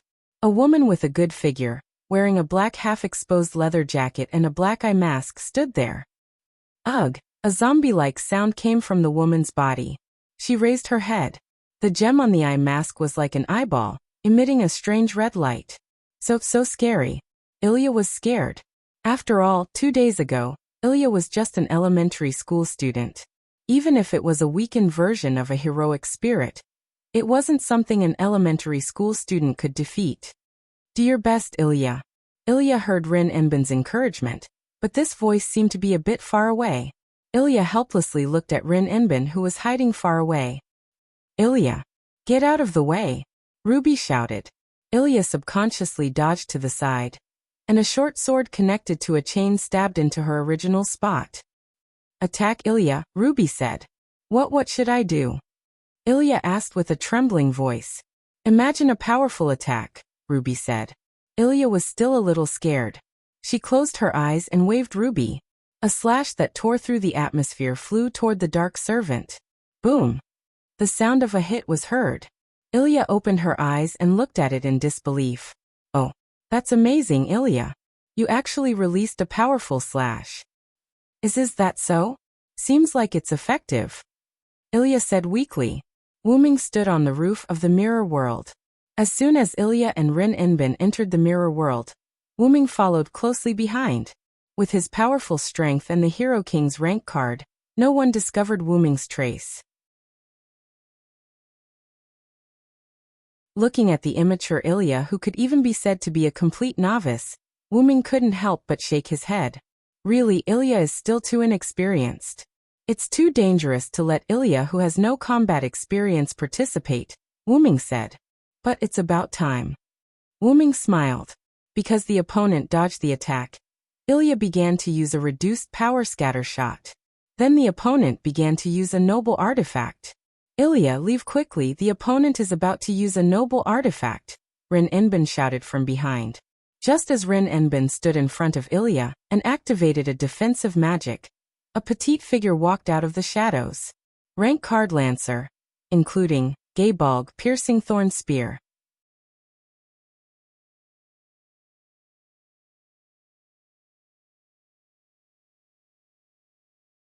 Chapter 140. Gaybalg. May you use the Sapphire and the Lancer class card to transform her scarlet spear into a spear and stabbed forward with all her might. The spear pierced through the Dark Follower's chest. The scarlet magic circle in front of the Dark Rider shattered and disappeared. The Dark Rider spat out a mouthful of blood, and his figure slowly faded. After he disappeared, a card appeared in his place. Mayu picked up Rider's card, and the Gaybalg disappeared and turned into a sapphire staff. Beauty tour? Ilya said in surprise. Hello, Ilya, Mayu said calmly. Because they had met before and had been taught by Wu Ming. Although Mayu didn't treat Ilya too coldly, their relationship could be considered to be very good. They were merely acquaintances. Ilya, is that someone you know? Rin Enbin asked. Yes, she is Big Brother's sister. I have been to Big Brother's house and met his sister. Ilya was hesitant, but she still told Rin Enbin. Oh, suddenly, a strange laughter was heard. Rin Enbin instantly gritted his teeth and said, This voice is Luvia. Rin Enbin looked in the direction of the voice. Luvia walked over very elegantly and looked at Rin Enbin proudly. How is it, Rin Enbin, this time I won first place? Then Livia looked at Mayu. Thank you for your hard work, Mayu. Mayu silently handed the class card to Livia. What a pity, Rin Enbin. I will accept this card. Oh, don't be so proud. Rin Enbin suddenly rushed over and punched Livia's face. Livia was sent flying to the ground. Ilya and Mayu looked at this scene and didn't know what to do. Since you saw it, you should have come to help earlier, you bastard. Rin Enbin clenched his fist and stared at Livia. Rubbing her face in pain, Livia crawled up and said, You bastard. To actually do such a thing to a lady's face, I really hate barbarians like you the most. Cut the crap. Isn't that a sneak attack? As they quarreled, the two of them wrestled with each other. All looks like it's developing into something like this, Ruby said helplessly. Speaking of which, what's going on? Ilya's shoulders drooped as she said weakly. At this moment, the mirror world suddenly began to shake. What's wrong? Ilya asked. Because the card was recycled, the mirror world began to collapse, Ruby explained. Then let's hurry back. Ilya was starting to panic. Not bad. It seems Wrath's attacks have become even more exquisite. Livia panted heavily as she spoke, cutting a sorry figure. As long as I know your attack path, then I can definitely dodge it. Rin Enbin was also panting heavily, and his face was haggard. Looks like it's not going to work. They're already using body language. Looking at the two of them who were still wrestling with each other, and Ruby who was replying calmly, Ilya was confused. How can you two still chat so calmly? At this moment, Mayu walked to the center of the three of them. Sapphire, Mayu said. Yes, master, Sapphire replied. At the same time, just like before they entered, a large magic circle appeared under their feet. However, unlike Ruby's magic circle, Sapphire's magic circle was bluish-purple. Delete the imaginary axis from the measurement variable, fix the center coordinate. Set the radius to 6 meters, form a reflection path. Return to the normal world. Instantly, light enveloped everyone, and then Ilya, Mayu and the others disappeared. Wuming watched them disappear and said, Then let's go, call us. Yes, master. Reality. Showayu residence. Wuming was sitting in the courtyard, waiting for Mayu's return. After a while, Mayu walked into Showayu residence. I'm back, brother Wuming, Mayu said. Welcome back. How was it, Mayu? Are you alright? Wuming smiled warmly. I'm fine, don't worry, brother Wuming. Then Mayu seemed to want to say something but stopped. Wuming naturally noticed Mayu's abnormality. Do you have anything else to ask, Mayu? Wuming stroked Mayu's head and said warmly, Brother Wuming, what does he think of Ilya? Mayu asked. Wuming, who was secretly following Mayu, naturally knew why Mayu asked that. Then he said, Oh, Ilya. She's just an ordinary elementary school student. Is that so? Mayu lowered her head and pondered. Oh, right. Do you want to go to school, Mayu? The next day, Ilya leaned on the table weakly. I'm so sleepy. At this time, the homeroom teacher, Daigu Fujimura, walked in. Hello, everyone. Although it's a little sudden, a new student transferred in today. Please come in. When he finished speaking, Mayu walked to the podium wearing Suechu and Hara Academy's elementary school uniform, and holding her handbag. I'm Shitsuki, Mayu. Please take care of me. Mayu bowed. Oh, so cute, how polite. Yes. Many people started discussing. Ilya raised her head in disbelief and looked at Mayu. What? Daikawa Fujimura wrote Mayu's name on the blackboard. Then he turned around and slapped the table. Mayu just came back from abroad. There are many things that she doesn't understand. You have to take care of her. Yes, the children said in unison. Let me see. Mayu, you can sit behind Ilya. Yes, sensei. Mayu walked to the table behind Ilya and sat down. Ilya, who was originally very sleepy, was now very careful as if she was sitting on pins and needles. After a while, because Daikawa Fujimura forgot to take the photocopied teaching materials, this lesson was temporarily self-study. Ilya found an excuse and left the classroom. Ilya sighed. Oh, what an old-fashioned plot. Ruby came out of Ilya's hair and stood on Ilya's shoulder. Ruby put away her staff, leaving only 3 pairs of small wings with curved edges. Yet a mysterious transfer student has appeared, Ely said weakly.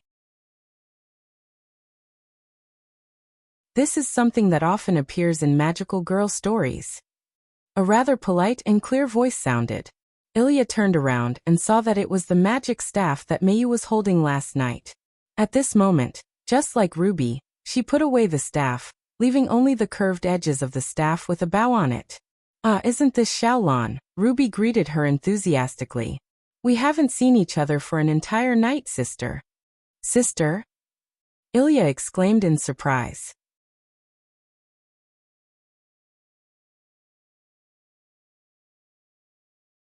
Chapter 141. On the rooftop of the Sui Kun Yuan Academy Primary School, Ilya, Ruby, and Sapphire walked there. What's the matter with sister?" Ilya asked. "It's like this. Little Blue and I were made at the same time." Ruby said. "I'm Sapphire. Nice to meet you. Please take care of my sister." Sapphire bowed like a human. "Don't mention it, please take care of me. I'm Ilya." Ilya quickly returned a salute. She's so polite, Ilya thought. "Little Blue, who are you?" Ruby asked. "Yes, my new master is Mayu-sama. Speaking of which, if it weren't for Wuming-sama, I might not have been able to conclude a contract with Mayu-sama." "Hey, is it related to Big Brother?" Ilya asked. "Yes, after separating from my sister, I was looking for a fated person everywhere. As a result, I found the magic aura left behind by Mayu-sama. Then I followed it all the way and came to Wuming-sama's house." Ilya and the Ruby listened attentively. Wuming-sama's house is a very powerful magic workshop. It would take a long time for me to break the enchantment outside. It was because of Wuming-sama's permission that I entered Shoayu's house. After discussing with Mayu-sama, I signed a contract. If that's the case, Big Brother is also a magician," Ilya said with a look of realization. "Well, Wuming-sama's magic is quite powerful. I even thought that Mr. Wuming was a servant." When she first saw Wuming, Sapphire was also shocked. Because Wuming didn't deliberately hide his magic and aura, Sapphire easily noticed Wuming's huge magic. In fact, Sapphire wasn't wrong. After Wuming was transformed into a class card, he automatically condensed into a physical body and continued to rely on his own magic. Although he was not the same as a servant, there was no difference. But there was one thing, and that was Wuming had become stronger. That was because the servant was slightly different from the heroic spirits in the class card. Servants would be strengthened or weakened by their own class, master's magic power, region, and other aspects. However, the class card stored the power of the heroic spirit. Although it was also limited by the class and the reputation of the region, it was not affected by the master's magic power. In other words, Wuming, who relied solely on his massive mana, received the greatest boost in all his attributes. Of course, Wuming was just an accident. After all, rank cards were originally provided for human magicians. If they were used by human magicians, all kinds of restrictions would reappear. Even if a class card materialized, it would be an empty shell without consciousness. It would only instinctively attack pure magic blocks in its own territory, absorbing the existence of the underground spirit veins. "By the way, is Ilya's big brother the one you went to that night?" Ruby asked. Because it was a family freeloading dinner, Ilya did not bring Ruby with her but left her at home. "Well, Big Brother's family is very big, just like a noble." Ilya nodded with a different look in her eyes. "Hey, I really want to see the Big Brother that made Ilya infatuated." Ruby began to tease again. What? Of course not." Ilya bashfully patted the Ruby, while the Ruby nimbly dodged. "Ahaha, by the way, Little Blue's master Mayu is really strong. She can even use the class cards restriction include." Ruby quickly changed the topic. "Yes, I was also very surprised at that time. I didn't expect Mayu-sama's talent to be so high." Well, if she has such a powerful magician brother, it's normal to have such a high talent. But she really deserves to be called Little Blue. She can actually find such a great master, Ruby said so. Using this excuse could also be considered as comforting Ilya. After all, Ilya's performance yesterday was truly too weak. I'm sorry that I'm not such a great master. By the way, what's that restriction include that you guys were talking about? Ilya shrugged, then raised her doubts. Did Big Sister not explain it to Lord Ilya? Sapphire asked with a confused and surprised voice. Ahahaha, I forgot. Then Sapphire told her about the class card. So that's the case. Ilya seemed to have understood something important, and her face was filled with satisfaction. A legendary hero, huh? He seems so powerful. Ilya smiled. Due to some unknown reason, the class cards didn't appear at the same time. After 2 class cards appeared, the Magic Association sent a magician to retrieve those 2 cards. Sapphire continued. Wuming and Zelik had also discussed this problem. It seemed that because of Wuming's unusual class card, it caused the class cards and Mayo's appearance to be chaotic. The class cards are created from extremely advanced magic theories. The Magic Association can only create a restriction, include for the time being. That's because the Great Master, the person who created me and Big Sister, intervened and changed it to Lord Luvia and Lord Ling. As for us, because the 2 of them didn't cooperate, we left them and went to find our own masters. Really, just a pair of ponytails at an older age is equivalent to a magical girl. Ruby mocked in the end. Then, how many class cards have you collected now? Ilya asked. We've already retrieved Archer, Lancer, and the Rider class card that Mayu-sama defeated yesterday. We have a total of 3 class cards. Sapphire said. Ilya, do you still remember the Archer that Ling showed you? That's a class card. Ruby said. Ilya recalled the card that Ling in Osaka showed her that day. I see. Mayu-sama used the Lancer class card, the famous weapon of Cuculin, the son of light in Celtic mythology. It's a magic spear that can definitely hit the heart. Sapphire said. That dangerous? Ilya was surprised. Of course. After all, this is a weapon used by legendary heroes, Ruby interjected while floating in the air. At that moment a voice sounded. Sapphire. Ilya turned to look at the rooftop entrance. Mayu was standing there in her school uniform. Don't run around. I'm worried. Mayu said. Because Mayu had been taken care of by Wuming's exclusive magic attire, Emerald. Mayu was very concerned about Sapphire. I'm sorry, Mayu-sama. Sapphire hurriedly flew over. At that moment, Mayu looked at Ilya, and Ilya looked at Mayu. Both sides fell into silence.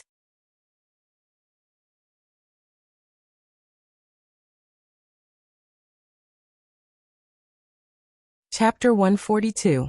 Hello, I'm Ilya, Ilya said shyly. Yes, I'm Mayu. Then, as the school bell rang, the 2 hurriedly left the rooftop. Then Mayu showed genius-like talent in mathematics, art, home economics, sports, and other aspects. This shocked the group of primary school students and teachers, and even the homeroom teacher, Daikawa Fujimura, went crazy. In the evening, Ilya sat on a small chair in the park with a defeated expression. I say, it's about time. Do you need to keep being so depressed? Ruby said. Sai, you're right. It's not a big deal. I just didn't expect geniuses to really exist. Ilya sighed and said. Then, Ilya got up and was about to leave. Just as she turned her head, she saw Mayu passing by the park and Wuming who came to pick her up. Big brother and Mayu. Ilya was a little nervous. Yo, Ilya, why are you alone in the park? Wuming greeted Ilya. Mayu nodded at Ilya and did not say anything. It's nothing. I'm going home now. Ilya touched her head with a blush. She could not say that she was sitting here to relax because of the blow. Then do you want me to send you home? Wuming said gently. Then I'll have to trouble you, brother Wuming. Ilya smiled shyly. Then, Wuming held Mayo's hand and walked on the road with Ilya beside him. As if she could not bear it anymore, Ilya spoke. Big brother, are you also a magician? Ilya asked carefully. Wuming smiled at this. I'm really sorry. I didn't expect Ilya to be related to magic, so I didn't tell you my identity back then. Wuming's apology made Ilya even more embarrassed. She hurriedly waved her hand. No, I'm the one who's sorry for prying into other people's privacy. Ruby, who couldn't bear to watch any longer, patted Ilya's head and said resentfully, "Why are you apologizing?" Ilya blushed and didn't know what to say. "Ha ha ha, it's okay, Ilya. Inquiring about such things in the magic world isn't considered invading one's privacy. You can barely be considered half a magician now." Wu Ming smiled and patted Ilya's head. "Why is it half?" Ilya asked in confusion. "That's because Ilya is a magical girl. How could she be a magician?" Ruby cheered. "Shut up." Ilya angrily grabbed the ruby and stuffed it into her school bag. She then looked at Wu Ming with a red face. Wu Ming continued, "The reason why I said that Ilya is half a magician is because Ilya has just come into contact with magic.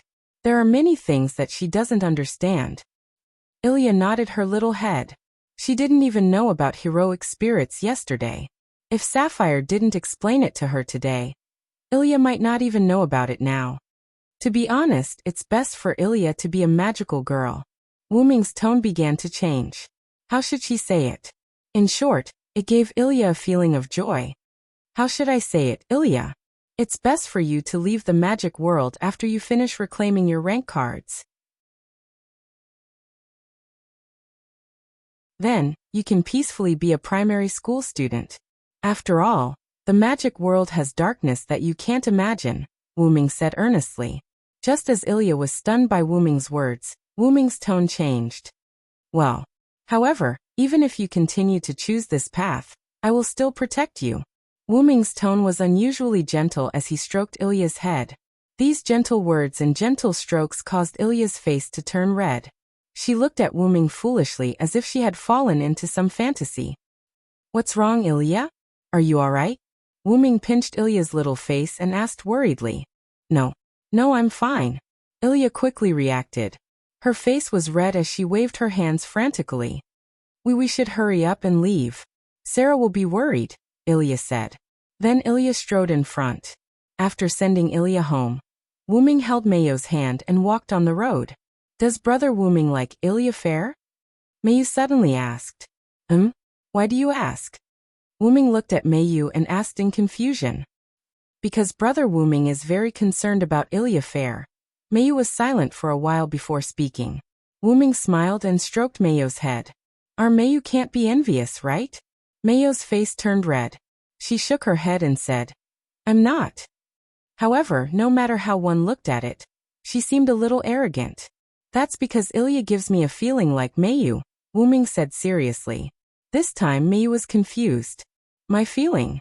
Looking at the familiar surroundings, Wu Ming nodded at Mayu. "That's right, Mayu. Ilya gives me a feeling like you. Both are holy grails." Mayo's eyes focused. Wu Ming continued. "I once sensed a strange magic power in Ilya's body. I secretly checked Ilya's body and found that there was a seal deep in Ilya's body." Wu Ming walked to the door of Shoyu's residence, pushed open the door, and walked in with Mayu. "Because I once thought of sealing your holy grail physique, I studied this seal." Wu Ming sat on the stone bench in the courtyard and let Mayu sit beside him. "So it's not that there's no holy grail war in this world, but that someone stopped the holy grail war from happening. So Brother Wu Ming is concerned about Ilya fair out of sympathy?" Mayu said. "How can that be?" Wu Ming shook his head with a smile. "That's because Ilya is also a cute child. I like children the most. Just like how I like you, Mayu. It's not because you're holy grails that I care about you, but because I simply like humans, like you cute children." Then, Wu Ming walked to Mayu and squatted down. "So I didn't choose to take care of you out of sympathy or other reasons, but because we met." Wu Ming stroked Mayu's head and looked at her eyes that were the same color as his. "It's because of such a simple geographical reason that you became my sister and my beloved." Although Wu Ming's words made Mayu blush, Mayu still listened to Wu Ming very seriously. How about maintaining a good relationship with Ilya?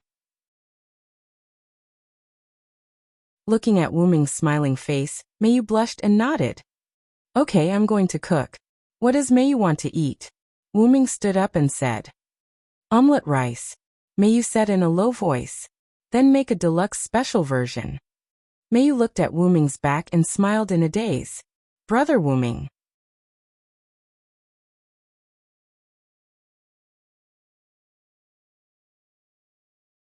Chapter 143. After dinner, Meiyu, dressed in a blue-purple magical girl outfit, went to Wuming, who was admiring the moon. "Are you going, Meiyu?" Wuming said with his eyes closed while drinking a cup of tea. Although Meiyu was a little curious why Brother Wuming closed his eyes while admiring the moon, Meiyu nodded. "Well, Sister Livia said that we will meet near the Winterwood City Bridge tonight." "Well, be careful, that class card is a bit tricky." Wuming opened his eyes and looked at Meiyu. "Well, I know, Brother Wuming." Meiyu left the Shuosuki house, and Wuming, who was sitting on the edge of the house, stood up. "Are you worried about Miss Meiyu, Master?" Kalis Balit on Wuming's head said. "Well, that's for sure. You know, now the two mirror realms near the Winterwood City Bridge have been merged, and one of them is a caster class card. Now, Caster should have built a magic workshop. Although not everyone's magic workshop was as crazy as Wuming's magic workshop, he was still able to betray the witch of a Kanzaki. Just the fact that he was a Kanzaki character was something that couldn't be ignored. Kalis still doesn't understand why you want to put the caster class card back in place. Even if it's for training, I don't think Miss Meiyu and Miss Ilya have the strength to defeat the other side." Golden Green's dragon horn glowed, and it kept making sounds. "Because of this, I have to ensure their safety, and I have to do it without the other side knowing." Wuming walked out of the Shuosuki house, set up a magic barrier, and headed toward the Winterwood City Bridge. "You know, I can't stay in this world all the time. I'll let them get some growth so that I can rest assured." Kalis didn't speak, but Kalis always felt that Wuming said to let Meiyu grow, but in fact he was more flustered than anyone else. "Master, there seems to be a professional term for what you said. I remember it's called tsundere." Wuming, who was walking on the road, slipped and almost fell. Wuming stabilized his body and stroked the dragon horn headdress. "This information is wrong, delete it." "Yes, Master."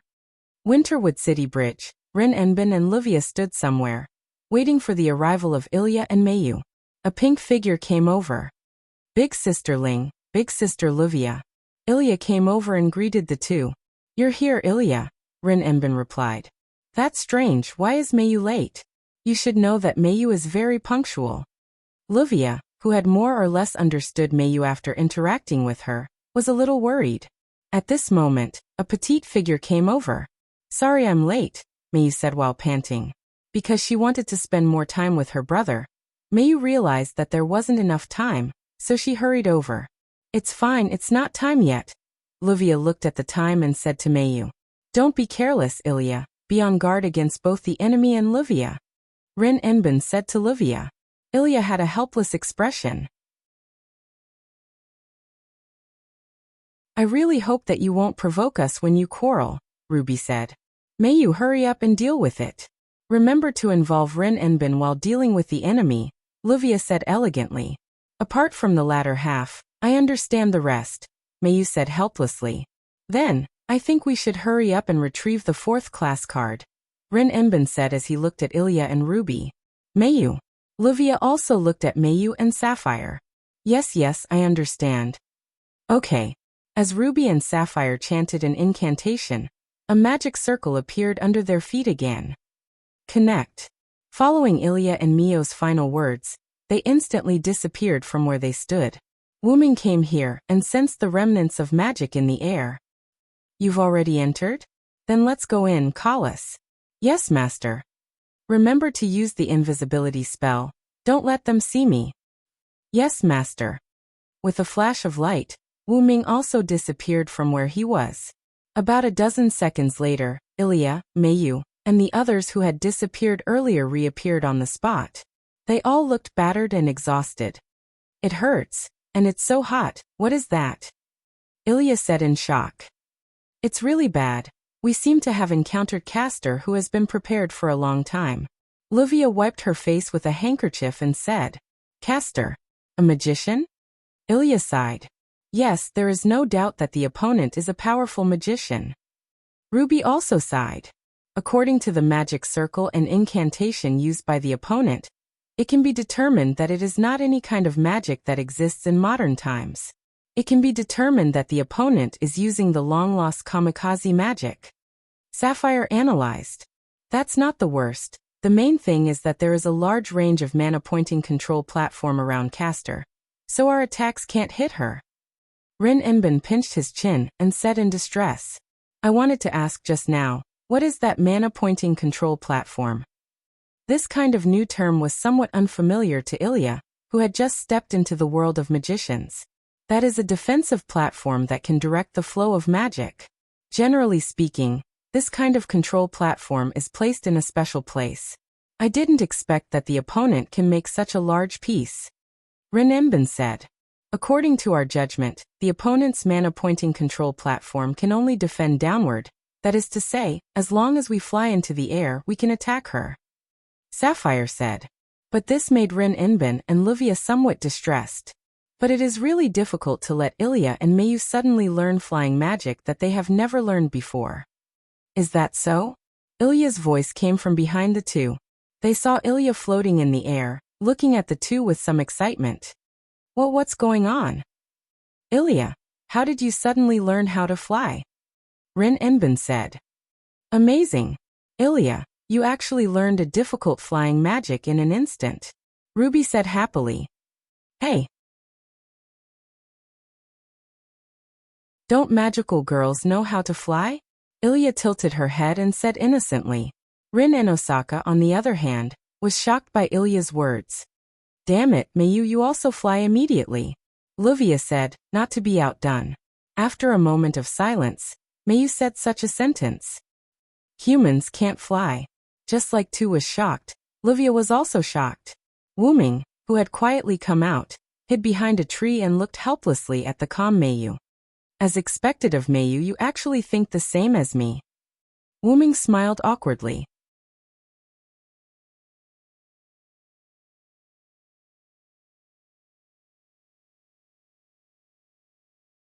Chapter 144. In the middle of the night, Mayu returned to the Shoyu residence. Did something happen, Mayu? Wuming stood at the door and said to Mayu, who was in a sorry state. Mayu nodded, looking a little depressed. Wuming walked to Mayu, touched her head and said, It's okay, Big Brother is here. If you have any difficulties, Big Brother will help you solve them. Looking at Wuming's smiling face, Mayu also recovered some of her spirit, and then said, Brother Wuming, can you teach me how to fly? Of course, how about this? Tomorrow morning, I'll take you to learn how to fly, how about it? Out of trust in her brother, Mayu quickly nodded. After Mayu took a bath, because Wuming saw Mayu's disappointment, under Wuming's care, Mayu fell asleep. Wuming left the room, and gently closed the door. Are you really going to teach Miss Mayu how to fly, Master? Kalas complained. After all, although Wuming's talent is high, after all, the magic that Wuming knows is some high-level magic. Thinking back to when Wuming taught Gilgamesh, he guided and taught him, letting him awaken magic abilities on his own. It's not that he was unwilling to give the original 18 Lune to Gilgamesh, but Gilgamesh refused at that time. Wuming's face turned red, and he coughed awkwardly, then said, Ahem, there are many ways to let Mayu fly, but now is a good time to train Mayu. After all, Mayu can be said to be a genius no matter what she does. Are you saying that because Miss Mayu lost to Miss Ilya in flying magic, so she suffered a blow? Kalas asked. Wuming walked to the bedroom, pushed the door open, and continued. It's not considered a blow. After all, Mayu is a strong child. She just can't find a clue now and is confused. Mayu's strength is not like that of an ordinary little girl. Although Wuming's teaching in the past 5 years is also crucial, Mayu's strong character is cultivated by herself. In order not to drag my brothers down. This is what Mayu once said. How should I say it? Mayu is a little too much of a believer in science, causing some magic that requires imagination to be unable to be implemented. Just like flying, if a person subconsciously feels that they can't fly, then no matter what they can't succeed. Then what do you mean? Kalas asked. Let Mayu change to a way that she can accept. Anyway, Mayu's purpose is just to stay in the air. I see. Wuming lay down and put Kalas on the table. Actually, Kalas, you don't have to compliment me in disguise. Kalas did not speak. I don't believe that the purely auxiliary magic gift made by Gemwold Zelik doesn't have extraordinary wisdom. Wuming smiled. Don't think that I'm quite smart usually. In fact, I'm very afraid of using my brain. I know, although I said that I treat you as family, you must not be able to let it go. Collis was silent. Suddenly being told that you have a fixed master, suddenly being told that you can't change your master, suddenly being told that you must obey your master's orders, suddenly being told that your freedom is forever limited. Wu-Ming's tone began to become heavy. That must be quite painful. Collis continued to be silent. So if you can please treat me as a real family, okay, Collis? Wu-Ming's tone changed, and said tenderly, I know, master. Collis replied. Then, I'll trouble you a lot in the future, Collis. Yes. Collis's voice contained unprecedented emotion. If Collis was only loyal to her master like a counselor before, then now she was treating him like family. If there was a gap between Wu-Ming and Collis before, then there was no gap between Collis and Wu-Ming now, just like Wu-Ming and Meiyu. It was both warm and comforting. After Wu-Ming fell asleep, the golden dragon horn shone with a different light. Is this the feeling of love? The next day, both Wu-Ming and Meiyu woke up early. After eating the breakfast prepared by Wu-Ming, Wu-Ming brought Meiyu to a barren land on Yuanzhong Mountain through a portal. Let's do it here, Meiyu. Wu-Ming took a few steps forward and said. Okay. At this moment, Meiyu had already changed into a magical girl's clothes. For some reason, Meiyu was unwilling to transform in front of Wu-Ming, just like how Ilya did not want to transform in front of others. It was just that Meiyu was targeting Wu-Ming alone. Then, Wu-Ming tossed a pendant necklace to Meiyu. It was a pendant with a single feather in the shape of a pendant. Brother Wu-Ming, what's this? Meiyu looked at Wu-Ming in confusion. Wu-Ming said, this is a magic tool that allows the wearer to fly.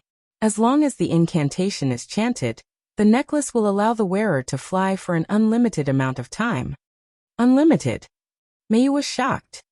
I'm afraid this tool can only be created with a magical domain. Meiyu grabbed Sapphire and analyzed. The point is, as long as you wear this necklace, Meiyu, you don't need to learn to fly. These words made Meiyu and Sapphire stunned. But Meiyu reacted and shook her head. Then she said, I don't want to rely on these external forces. I want to learn to fly by myself. Looking at Meiyu's firm eyes, Wu-Ming smiled. I knew you would say that. Then Wu-Ming began to teach. Meiyu, first of all, you have to know what your ultimate goal is. Wu-Ming rarely showed a serious face and looked at Meiyu seriously. The ultimate goal is to defeat Castor and recover the rank card, Meiyu said. Wu-Ming nodded and continued to ask. Why do you want to learn to fly? That's because you can't attack Castor without flying to a high altitude, Meiyu said. So, why do you have to learn to fly? Wu-Ming smiled, and his rare serious face was broken. Hey. Wu-Ming's words made Meiyu stunned. And then she thought of something, and her face turned red. Brother Wu-Ming, thank you very much.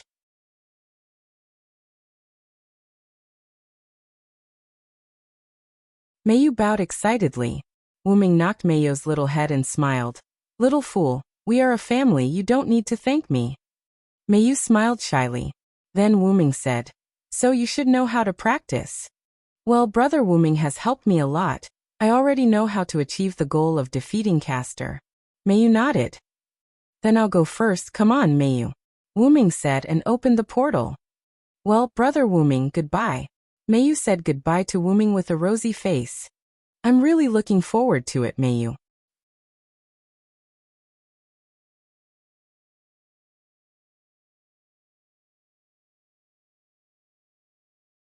Chapter 145.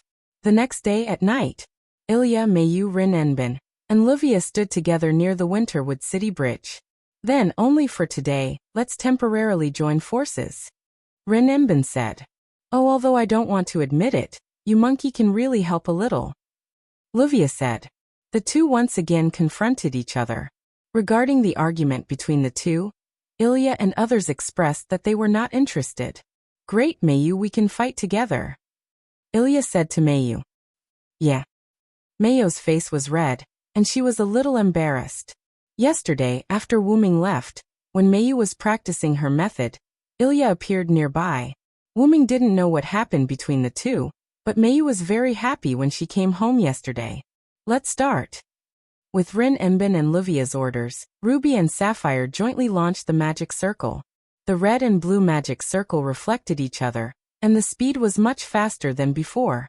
When they escaped from Castor's mirror world, Ruby and Sapphire also jointly cast the magic circle. Otherwise, with the speed of their magic circle, they would have been intercepted by Castor. They disappeared in an instant. Wuming appeared again and looked at the scene of Mayu and Ilya just now. It seems that Mayu and Ilya's relationship is good. It should be like this. Mayu is very lacking in friendship. Wuming said lightly. So, do you still want to enter the mirror world, Master? Kalis asked, but she didn't move at all. Don't you know? Why are you still asking me? Wuming laughed. Knowing is knowing, you are still my master after all. Etiquette cannot be neglected. Kalis said, and then the golden-green dragon horn moved. Kalis, who had untied the knot in her heart, had become the same as Ruby, Sapphire, and other similar creatures. She no longer stubbornly maintained her previous shape, and began to change her shape automatically. Let's go, although I believe that Mayu and the others can overcome Castor Media. This is the mirror world that is the fusion of two cards. Yes. Subsequently, light flashed beneath Wuming's feet as a magic array appeared and enveloped Wuming.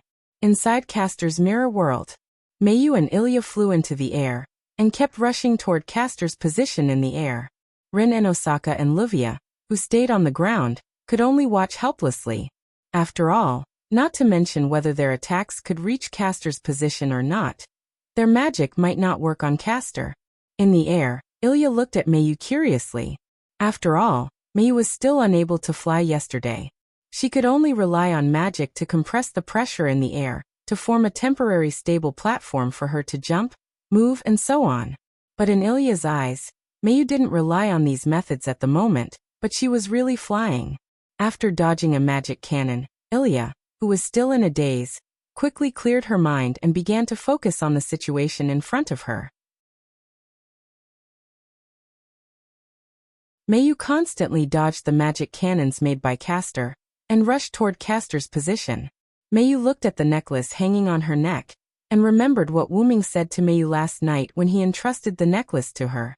After Mayu came back from the exercise, Mayu rested for a while, and Wuming handed it over. Mayu, take this. Wuming took the single-piece wing-shaped pendant necklace and looked at Mayu. Brother Wuming, what is this? Mayu tilted her head and asked puzzledly. Wuming placed the necklace in Mayu's hand and said, tomorrow we'll have to fight with our lives on the line, so it's best to ensure that we can fly safely. This necklace is only a temporary loan to you, so remember to return it. Mayu had already put it on when she came to the Winterwood City Bridge. After all, this was brother's blessing. Mayu held the necklace tightly, and then rushed toward Castor even harder. Because the plan was for Ilya to attack and harass Mayu. Ilya was very close to Castor at the moment. Looking for the right time, Ilya held the ruby and began to gather magic. Scatter bullets, fire. With Ilya's clear voice, a large number of pink magic bullets were fired from the top of the ruby. Taking advantage of this opportunity, Mayu, who was close to Castor, took out Lancer's rank card. Rank card Lancer. Mayu, who was about to use Lancer's rank card, found that Castor suddenly disappeared in front of her. Teleportation. Then Mayu quickly activated the defense facility. Sapphire, convert all magic into physical protection and magic barrier. Yes, Master. At the moment when Sapphire completed the defense, as if there was a delay, a huge magic bullet hit Mayu. And Mayu fell on the Winterwood City Bridge in the mirror world, forming a lot of smoke. Mayu, Ilya, Rin Enbin, Luvia, and the others were shocked. I was really careless. As expected of the Witch of Kanagami, teleportation is nothing. Ruby was distressed. Then Mayu walked out of the smoke. Mayu's body was not damaged at all. Her body exuded a little light, which was a sign that the defense facility was activated. Looking at the unscathed Mayu, Ilya and the others were relieved. And then Ilya rushed up again, acting as a bait. Mayu, on the other hand, was glad that he remembered what Wu Ming said yesterday. Mayu, you have to remember, the opponent is a magician of Kanagami. She may have super high-level magic like teleportation, so you must be very careful. Wu Ming was worried that Meiyu would underestimate the enemy. Although it was a little strange why there was a delay, Meiyu didn't have time to think about it. Looking at Ilya, who was still trying to harass Meiyu, Meiyu shook her head and quickly joined the battlefield. Wu Ming, who was in the shadow side, as expected of Meiyu, she reacted in an instant. Collis complained, "Isn't it because you used magic to interfere with caster's casting speed?" Wu Ming smiled awkwardly, and then said, "Even without me, Meiyu will be fine." Wu Ming was right. Even without Wu Ming's interference, even if the magic cannon hit Meiyu, it would not cause any damage to Meiyu, who had already activated her defense. The interference was just a subconscious behavior of Wu Ming, because he was worried about Meiyu. In order to create the conditions for Meiyu, Ilya poured her fantasy power into the ruby, and launched a large AoE scattershot attack. Taking advantage of the moment when caster was delayed, Meiyu immediately released the long-prepared bombardment. Maximum bombardment. Fire. A huge beam of light went straight to the ground. Several people were relieved in an instant. Just when several people were about to recover caster's rank card, caster, who they thought had been defeated, reappeared in the distant sky. You're tuning in to the Li Mei's Wuxia Whispers YouTube channel. We're so grateful for your support, and don't forget to subscribe to join us on this incredible journey through captivating stories. Your generosity through donations truly makes a world of difference, as it's the primary source of revenue that allows me to expand and enhance this channel for you. Thank you from the bottom of my heart for being a part of this adventure.